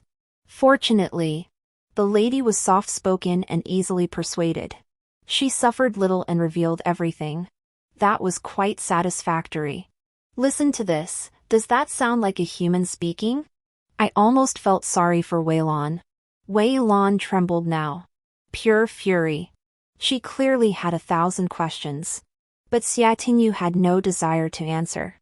He stepped closer and delivered a swift karate chop. Wei Lan collapsed unconscious. Xia Tingyu gestured for me to help her. But I didn't move. He adopted a helpless, fragile demeanor. Madam Wei, please assist her. Send her back, she still has use. I trust a sturdy woman like Madam Wei, who wields a blade so deftly, could easily support someone. I was only threatening you, not actually killing you. Are you that petty? Xia Tingyu smiled. If Madam Wei had truly killed me, wouldn't I be unable to threaten you now? How logical. I had no choice but to hoist Wei Lan onto my left shoulder. Where to? Xia Tingyu clapped. Excellent. Lady Wei truly is a formidable woman. If anyone dares call Xia Tingyu a gentleman again, I'll fight them. That sly fox can't take even the slightest loss. Xia Tingyu still had a shred of humanity. He didn't actually make me carry the person all the way back. Just outside his house, we spotted a carriage. Xia Tingyu motioned for me to put the person inside. Was this part of your plan too? I was starting to admire him. Xia Tingyu leaned out to haggle with the driver. 20 coins. Right? Charge it to Mrs. Li in the north part of town. She's drunk, she'll pay you when she wakes up. I took back that bit of admiration. Is being this stingy really right? Xia Tingyu remained unfazed. A man like me, rejected at his own wedding, needs to save up a dowry. Otherwise, how could I ever find a wife from a good family? I shut up. Xia Tingyu leaned against the carriage side, pretending to doze. He hadn't rested well lately. Faint dark circles under his eyes stood stark against his jade-white complexion. People are most vulnerable when weary. I seized the moment to press him. Why did you lure me to find you that day? Xia Tingyu's voice was hoarse and weary. To confirm your connection with the Northern D. You suspect the D's movements were triggered by my military drills? Yes. I pressed. Did you also suspect me? Xia Tingyu opened his eyes with a resigned sigh. His ink-black gaze was clear and sharp, not a trace of sleepiness remained. Enough. Why so many questions? If my lady doesn't wish to share her secrets, perhaps you shouldn't pry. But resisting the urge to uncover secrets was incredibly difficult. He pinched the bridge of his nose. I truly appreciate you helping me rediscover my true self. And I genuinely respect your need for privacy. Otherwise, I wouldn't have concealed Wei Lan's matter. His expression grew unusually stern. Wei Changfeng. Whether dealing with a wise ruler or a close elder, you must guard your secrets well. Human hearts are fickle. No one can resist the temptation of knowing the future. Had Wei Lan fallen into the hands of the regent prince or the eldest princess, she would have faced a fate worse than death. Do you understand? I froze. Xia Tingyu's hand slipped around my neck, parting the curtain. His tone softened once more. We're here. Step down. The moment he stepped down, Xia Tingyu shed the last vestiges of humanity. He truly despised Wei Lan, walking deliberately on the side opposite where I carried her, as if afraid to touch her. The small courtyard Wei Lan rented was exquisitely beautiful, yet utterly devoid of life. Xia Tingyu scanned the place, raising an eyebrow. I thought Li Gongzi would be frantic after Wei Lan vanished these past 2 days. Yet he hasn't returned once. I laid Wei Lan on the bed. You said she was useful. How exactly? Xia Tingyu pondered. Misjudgment. Now it seems her usefulness is limited. Sitting idle waiting for the princess to bring reinforcements is the worst strategy. We must keep more options open. He traced an imaginary map in the air. The border city is too distant from the capital. Though all regions pay homage to His Majesty, they won't blindly obey. The regent prince aims to block reinforcements, but relying solely on royal decrees is difficult. The best approach is to ambush our scouts en route or incite local commanders to distrust our intelligence. Delaying military decisions. He marked several city locations, but Li Ming is different. His noble status and the fact that everyone knows he's at the frontier mean that if he can reach his destination alive, he will surely persuade the local commander to bring reinforcements back. I thought stabilizing Lady Li would help persuade. No. Wei Lan awoke. Her piercing scream startled us. Forgetting all decorum, she wailed. No, Lord Xia. Recalling his thunderous methods and heart of stone, she turned to me. I said I was reborn. What I say comes true. Li Ming will die. He will die. I beg you, Changfeng. I beg you, for the sake of our sisterhood, don't send him. You've already met His Highness, haven't you? You've secured His Highness's favor. Glory is within reach. Don't leave me a pitiful widow. She cried herself hoarse. I couldn't tell whether to marvel that Li Ming had earned enough of her devotion to make her humble herself for him, or to marvel that at this point her desire for his survival stemmed only from her refusal to become a pitted widow with no chance of advancement. I did not agree to her plea. For the greater good, trading one life for the safety of thousands is the most cost-effective bargain. Privately, even a wife held no right to choose Li Ming's path or fate. Ignoring Xia Tingyu's disapproving gaze, I stated, Li Ming isn't under my command. Even if I forced him, he might refuse. Summon him, let him decide for himself. When Li Ming was summoned, he was thoroughly reluctant. He seemed to have argued with Wei Lan countless times before he even entered the courtyard. His indignant complaints echoed. Wei Lan, I told you, don't call me back for no reason. I really want to. Spotting Xia Tingyu and me standing side by side, he froze. Instinctively turning to look for Wei Lan, seeing Wei Lan's tear-streaked face, he scampered over and gently wiped her cheeks with his sleeve. What's wrong? What happened? Did someone bully you? Wei Lan, oblivious to his sudden warmth, clutched his robe desperately. Li Ming, don't go. Don't you dare go. Li Ming was utterly confused. I concealed the rebirth of the princess and Wei Lan, explaining as objectively and fairly as possible that the Northern D were about to invade and that his request for reinforcements would be twice as effective. You're really handing this huge task to me? Li Ming jumped up, excitedly patting the rifle strapped to his back. Heh. I've only been training as a scout for a month or so. Xia Tingyu, it's mainly your identity that's useful, not your skills. Li Ming selectively ignored this. He asked me, what if I don't go? Me, leave behind some tokens that prove your identity. I'll send other scouts with them to request aid. Li Ming, but it'd be more effective if I went myself. The journey is perilous. I warned vaguely. Not only the Northern D, but others will fight desperately to intercept you. You might very well never return. Li Ming didn't turn to look at Wei Lan. He only asked me, those guarding the city face greater danger. But you'll fight alongside them until the end. Right? Me, naturally. I am a warrior. This is the choice I must make. Li Ming smiled, I am a warrior too. Wei Lan couldn't bear to listen anymore. She clung to Li Ming in despair. Li Ming, you'll die. Don't go, just for me. Please? Don't trust them. They don't care if you live or die. Look at me.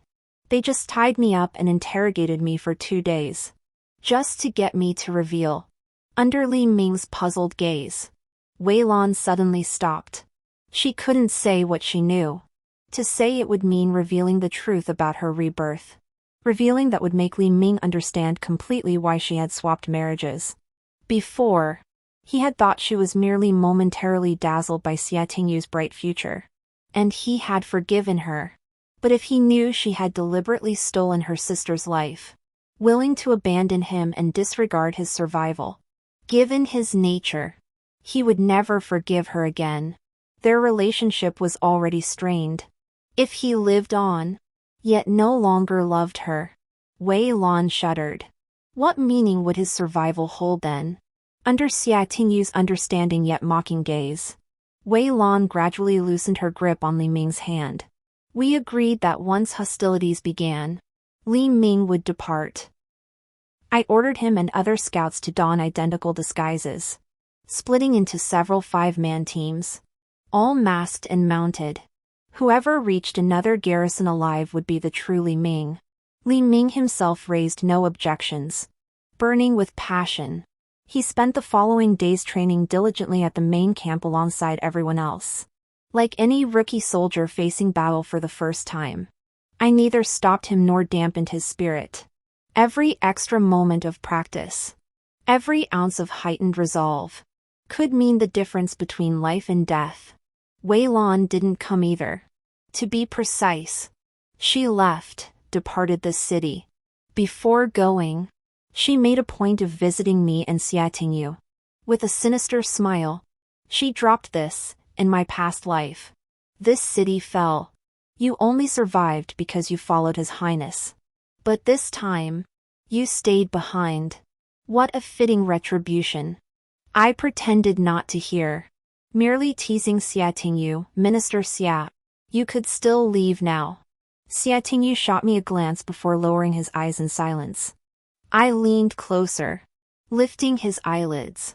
Humph. You think you can just lower your eyes whenever you don't want to talk? Let you lower them. Privately, I asked him, have you ever thought about what if you really die here? Uncle Yi and I couldn't leave. This was the place we'd sworn to guard our entire lives. The townspeople and soldiers couldn't leave either. The former were military households. Abandoning their posts without cause was a grave crime. The latter deserting their barracks in the midst of battle was punishable by death. But he was different. Xia Tingyu pondered for a moment. Miss Wei, please enroll me in the military registry. If I die in battle, my parents and sister will receive more compensation. Me, Your Highness the Princess won't be shorting your family that little bit. I'll personally secure you a spot in the regular soldier roster. Xia Tingyu clapped. Excellent. Me. What a strange man. Clearly cunning and scheming. His heart darker than most. Yet here he is playing the hero. 4 days later. At midnight. A shrill bugle pierced the night. Enemy attack! Uncle Yi and I rushed to the main camp. assuming our defensive positions as we'd rehearsed countless times while dispatching scouts under cover of our forces. Since Wei Lan's departure, Li Ming had grown noticeably quieter. Before leaving, he pressed a letter into my hand, Wei Changfeng. If I fall in battle, deliver this to Wei Lan. With that, he mounted his horse and rode into the night with his comrades. Mission in hand. This battle proved far more brutal than we'd anticipated. Spring and summer brought lush pastures and abundant water, the peak season for the nomadic Beti tribe's provisions and national strength. This meant they had to win this battle, plundering enough wealth and grain to survive the coming autumn and winter. Both sides had no retreat. Only a fight to the death remained. This was the largest enemy force ever to besiege our city. Standing atop the ramparts, I gazed out at a sea of black armor stretching to the horizon. Its end invisible. No room for cowardice. No room for hesitation. A commander is the soul of his army. I left Uncle Yi to command the city defenses. With the commander's seal at my waist, I led my men into the thick of the battle at the very front lines. My blade was hacked until the edge was chipped. I snatched another sword, whether from a fallen comrade or enemy. I didn't care. Fight again. Seize again. Repeat. Day 1, our morale soared as we pushed the enemy back 3 li. Day 2, reinforcements poured in. We barely held the city. Day 3, fire, oil and boulders exhausted.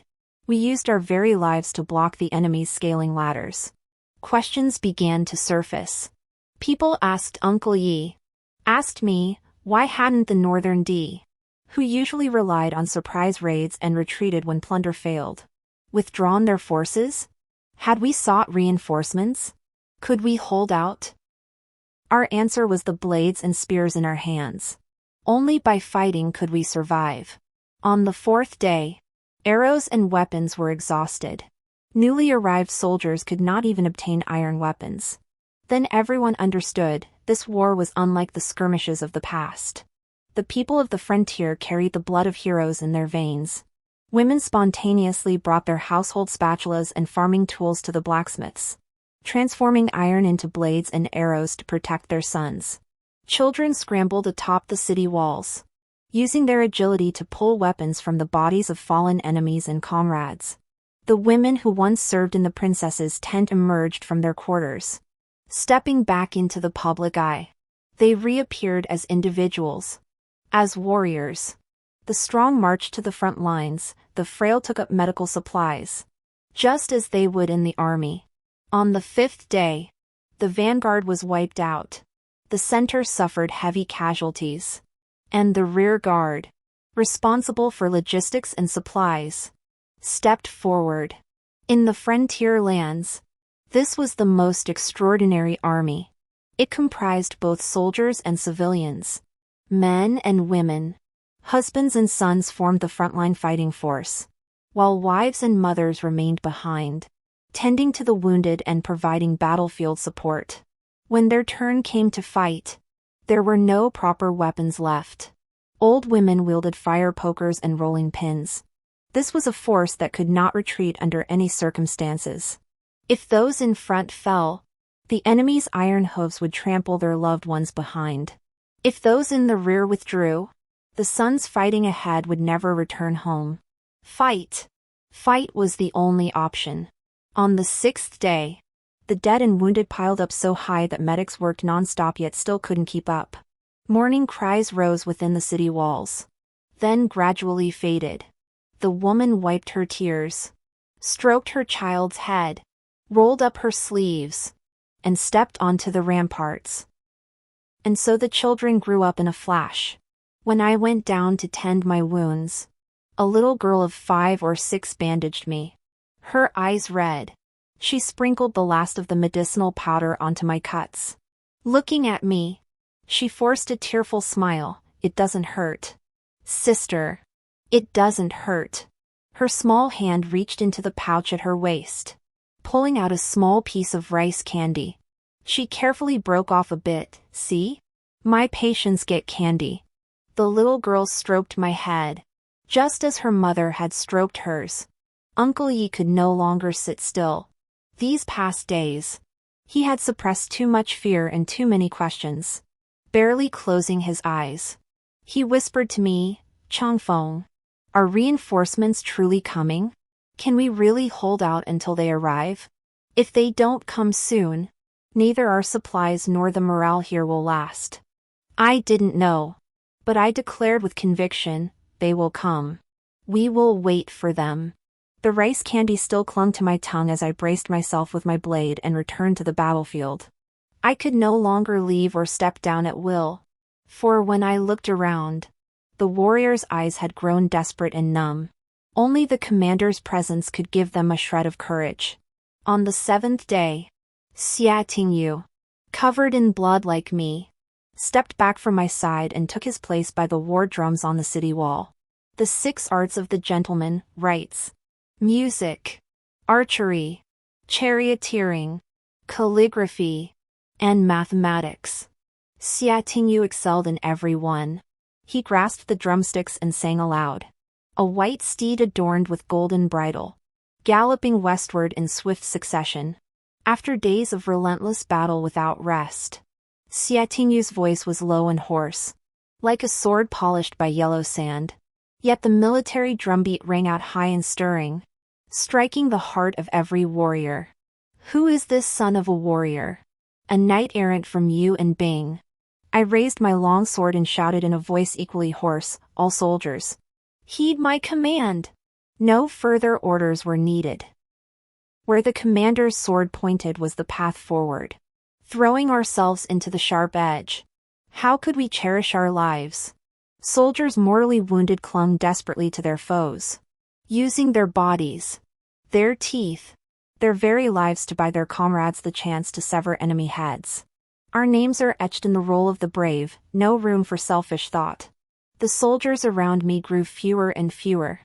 I had to abandon the charge, fighting my way back to the city gate. This is it.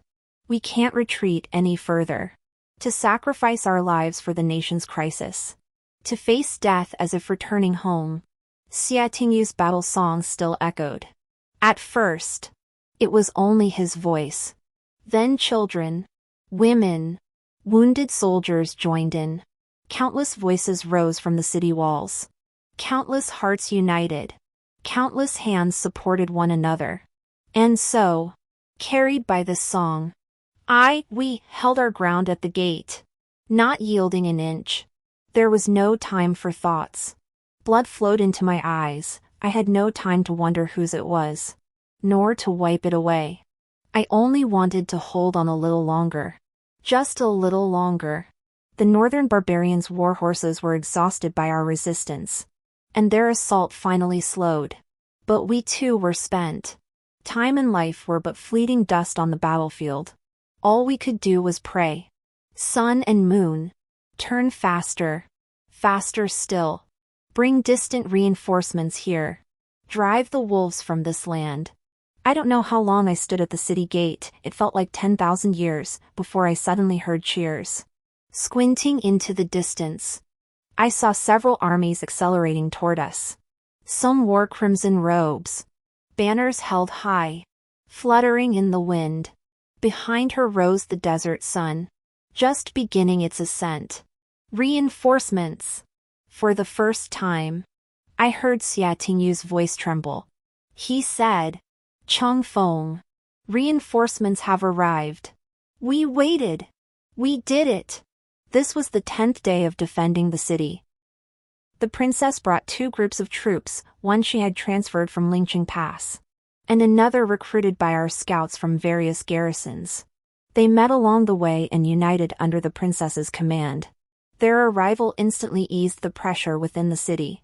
Supplies of troops, horses, and provisions were replenished. The wounded could finally step back and focus on recovery. Including you. Xia Tingyu grabbed my shoulders and yanked me down from the ramparts.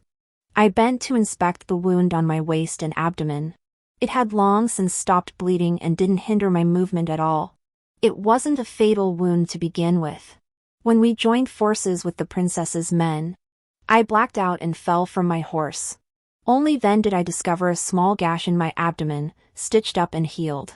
Hearing my mutterings, Xia Tingyu twisted my ear. Me, what's that for? Getting hurt on the battlefield is normal. Isn't it? Xia Tingyu, I'll count to 3. His face turned cold. For some reason, I felt a chill and obediently followed behind him.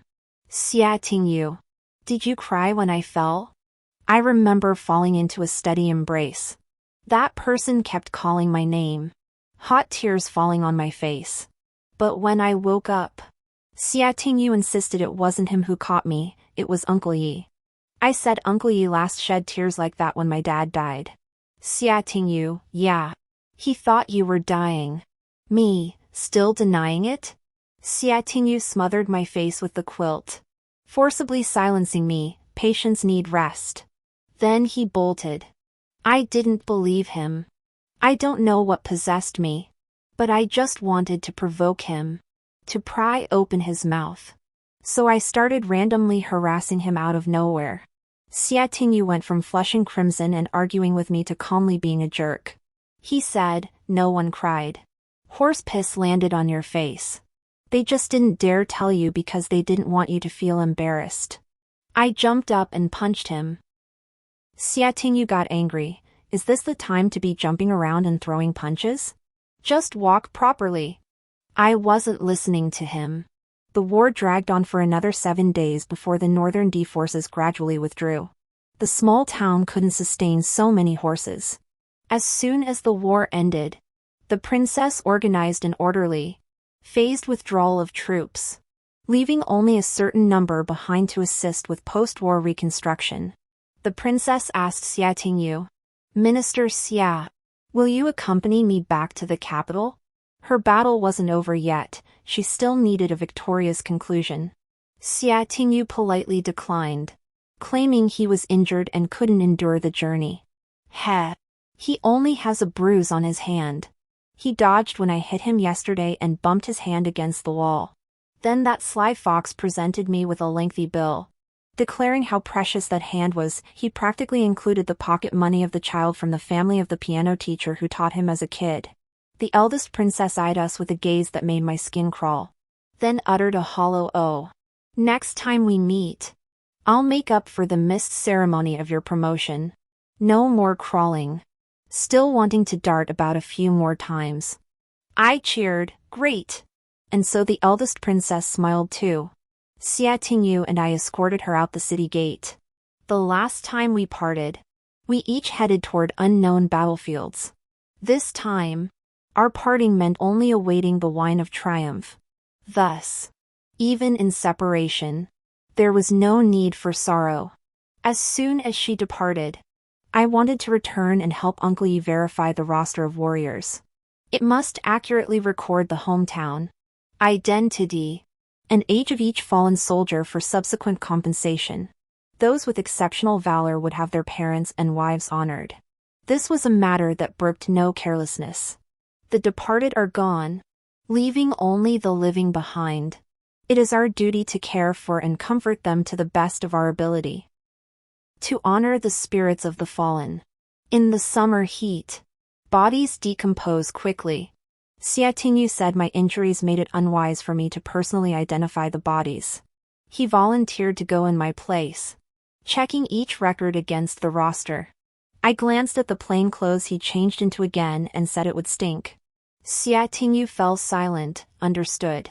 Finish sorting yesterday's records and give me the list. I'll conduct a second verification tomorrow. Afterward, I'll report back to you the following day. If I don't return, it's because the stench is too much. The barracks provide hot water every evening. My tent is empty, you can come wash there. Fearing he might misunderstand, I added reassuringly, rest assured, I'll avoid being present. Xia Tingyu, no. It stinks. I don't want to come back. What the hell is he stubborn about?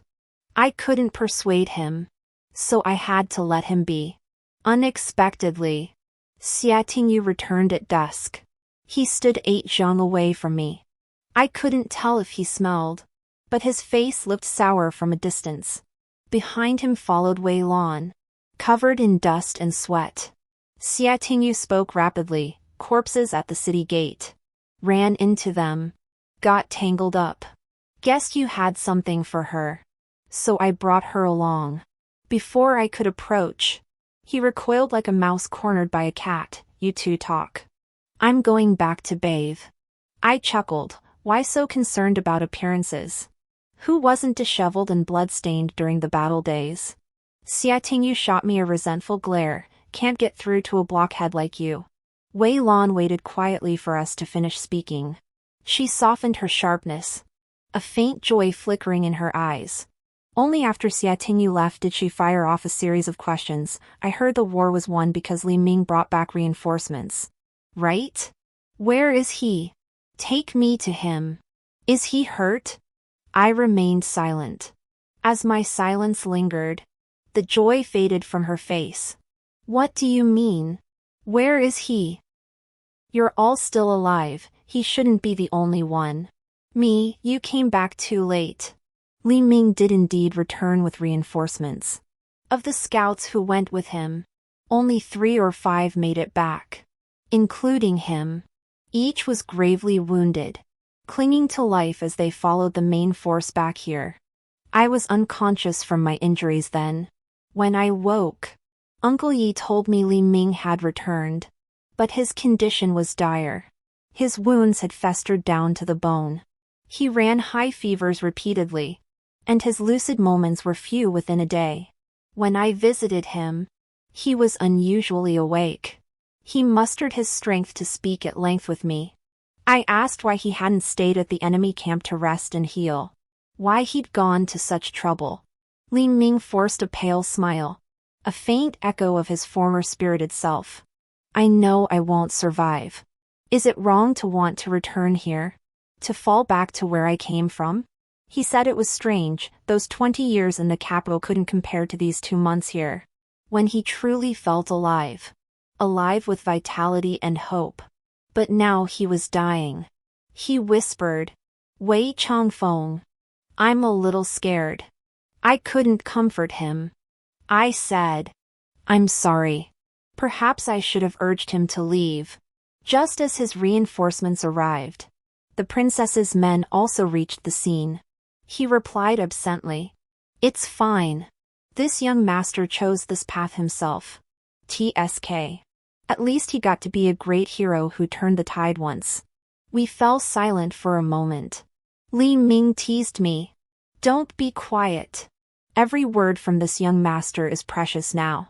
He'd intended to speak about himself, but unwilling to criticize his own life before dying. He turned instead to criticize me. He said, Wei Changfeng, though you're a brave warrior and skilled at training troops, you're too soft-hearted. Bad luck with the wrong people will bring you great suffering. I replied, Thanks for the invitation. I've already had my fill, more than I ever wanted. We both thought of the same person simultaneously. The smile on Li Ming's face faded. After a long pause, he said, Truthfully, I've always wondered if I could have stood up to my parents and built my own legacy. Lan wouldn't have ended up like this. But I was immature, impulsive, driven by whims. She was a daughter pampered with countless treasures, raised in luxury. Wanting a suitable husband wasn't wrong. I failed to meet her expectations, which is why she appears so hateful before you. It's not appropriate for me to speak of Wei Lan in front of him now. Li Ming didn't seem to mind. He said, I should earn considerable merit and rewards. Shouldn't I? If she's still willing to be my wife, it won't dishonor her. If she isn't, then give her the letter I gave you. After speaking so much in one breath, his strength failed him. He gasped for air for a long while, his gaze drifting toward the moon outside the window. The war is won.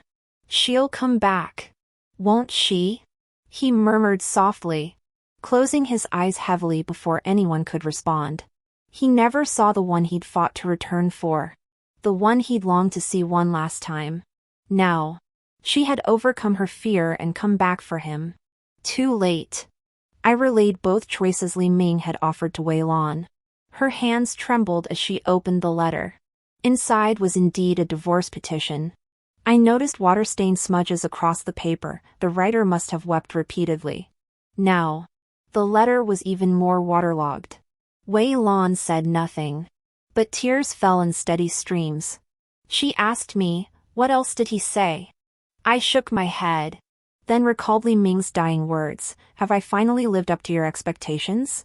After a moment's hesitation, I repeated his exact words.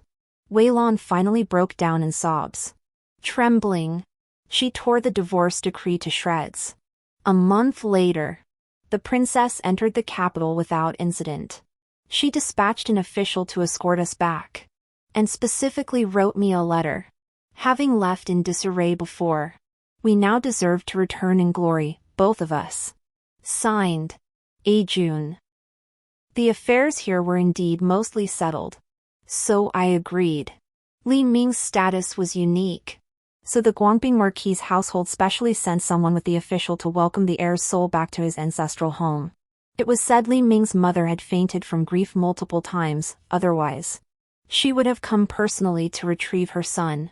I had no authority to decide, so I instructed them to seek out Wei Lan. Unexpectedly, Wei Lan refused.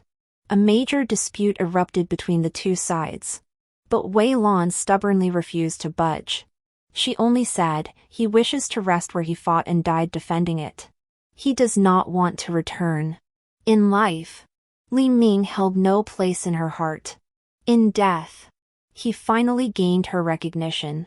The Guangbing Marquis' household had no choice but to ask her to return and explain to the main wife herself. Thus, our group was once again complete, and we set out together. Xia Tingyu sighed. But Li Ming had died in battle, and Wei Lan was his widow. Xia Tingyu owed her some respect, so she forced herself to suppress her displeasure. Wei Lan no longer cared. She secluded herself, rarely venturing out, unless absolutely necessary. She refused to meet with us. After half a month of travel, it felt as though she had never existed.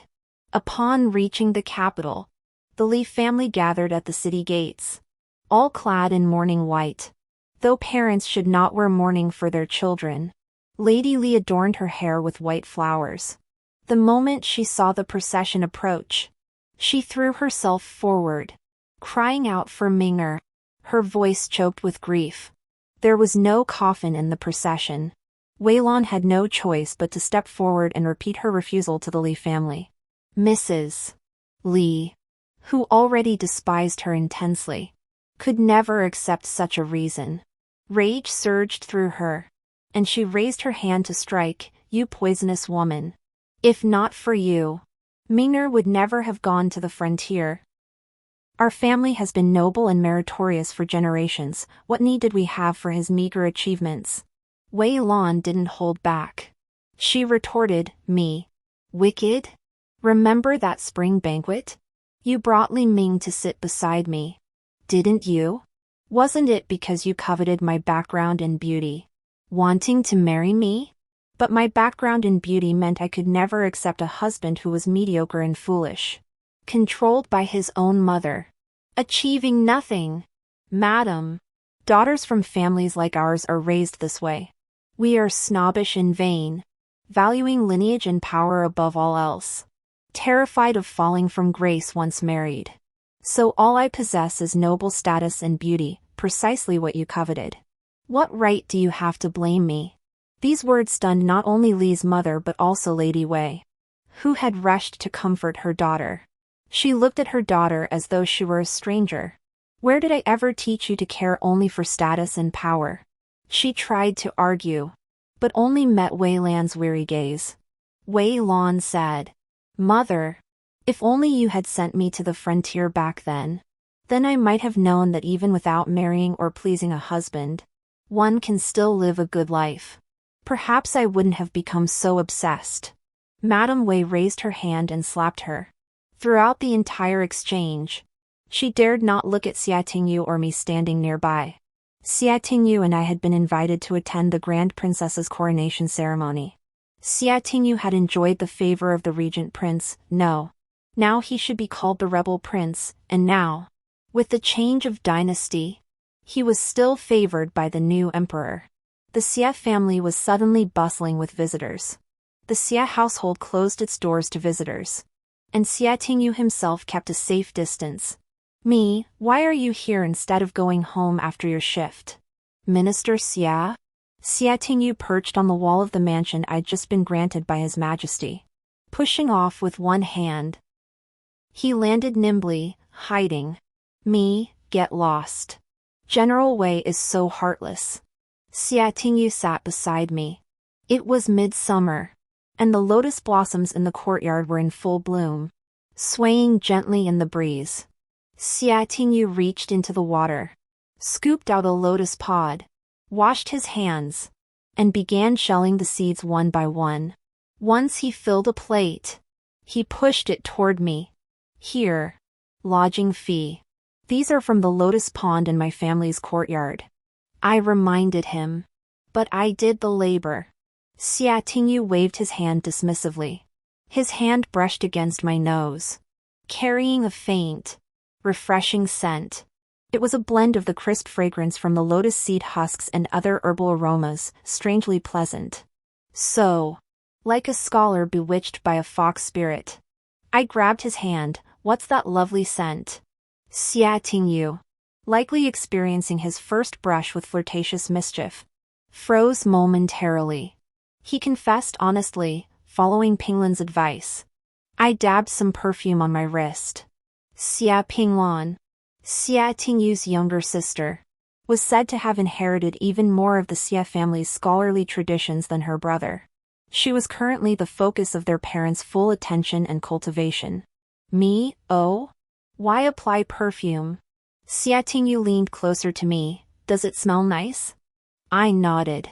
His outer robe seemed scented too, fragrant enough to make my head spin and my heart race. Xia Tingyu smiled. That's why I did it. His cool fingertips cupped my cheek, touching and withdrawing in an instant.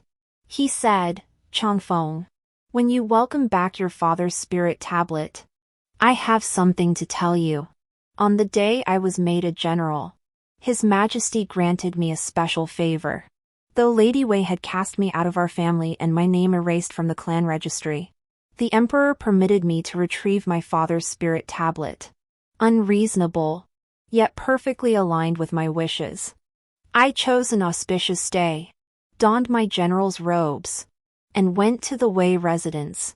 In my past life, I had once knelt here, pleading with my mother to let me return, begging her not to leave me with the Li family. The door never opened. In this life, this door dared not close before me. Lady Wei, Wei Lan, and the clan elders were all present. I wished to say little, passing straight through them. An elder, leaning on his cane, followed behind me. Changfeng, you've truly made something of yourself. Your mother was truly foolish to drive away such a fine son. With your merits, you naturally deserve a place in the Wei family genealogy. 100 years hence, our descendants will erect a temple to honor you. I was thoroughly annoyed. Not necessary. The elder hurriedly protested. How could any descendant be excluded from the family temple and genealogy? In my opinion, we could simply erase the outsider's name and write yours back in. Clean and clear. It's laughable. Really, the only outsider here is Lady Wei. Hearing this, her face drained of color. Given the clan elder's standing, he could indeed act on my father's behalf to divorce her. Her lips parted to curse the bastard. But she dared not. She merely moved her lips, glancing helplessly at Wei Lan's impassive face. Then at me. I did not speak for her, just as she had never spoken for me all these years. I carried my father's spirit tablet back, leaving without a glance behind this place where I had briefly stayed as a guest, yet which had ruined my entire life. From this day forward, The way of the Wei family in the capital shall be the way of Wei Changfeng. Xia Tingyu followed close behind, shielding me from the troublesome elder clan members while carefully gauging my expression. Only after I placed Father's spirit tablet in the ancestral hall did he begin his scathing critique of those decrepit elders, from their dried orange peel faces to their minds filled with nothing but dregs. Me, why didn't you speak up when we were at the Wei residence? Such respect for elders and care for the young. Xia Tingyu, your father was present. I restrained myself. I couldn't help but laugh. It's fine. My father wouldn't mind. Before he died, he told me that if I ever had trouble with my mother, I should use his spirit tablet to crack walnuts. Xia Tingyu didn't laugh. He seemed a bit tense. I began to realize what he was about to say. I felt a bit tense too. Just before the wedding procession, we swapped rooms and bridal gowns. She interrupted me. First, this is a terrible opening. Second, Wei Lan would never say we're a match made in heaven. Third, you could take a breath between sentences. Xia Tingyu took a breath. Well, I meant to say, my younger sister carries on the family line. Since I can't marry now either, could I become your son-in-law? He studied my expression. I'd pursue you even as a son-in-law. I said, fine. Now Xia Tingyu wanted to slap himself. Why did he change his words so quickly? Was it becoming a son-in-law or winning her over? He dared not ask. Only stepping forward gently to embrace his beloved. A brief embrace. For the rest of their long lives together, he would tell her all the words he'd never dared utter. He wanted to say, thank you for disrupting that arranged marriage. Thank you for reshaping him with kindness and courage in that frontier town. Xia Tingyu was a master strategist. A universally acknowledged sage. Yet only she had made him recognize his true self. Becoming the brave guardian standing before his people. During those 10 days of swordplay and shadow, when death loomed ever closer, he never once regretted it. When she smiled at him, that fallen blossom from his parents' courtyard finally drifted into the river of his heart. The end.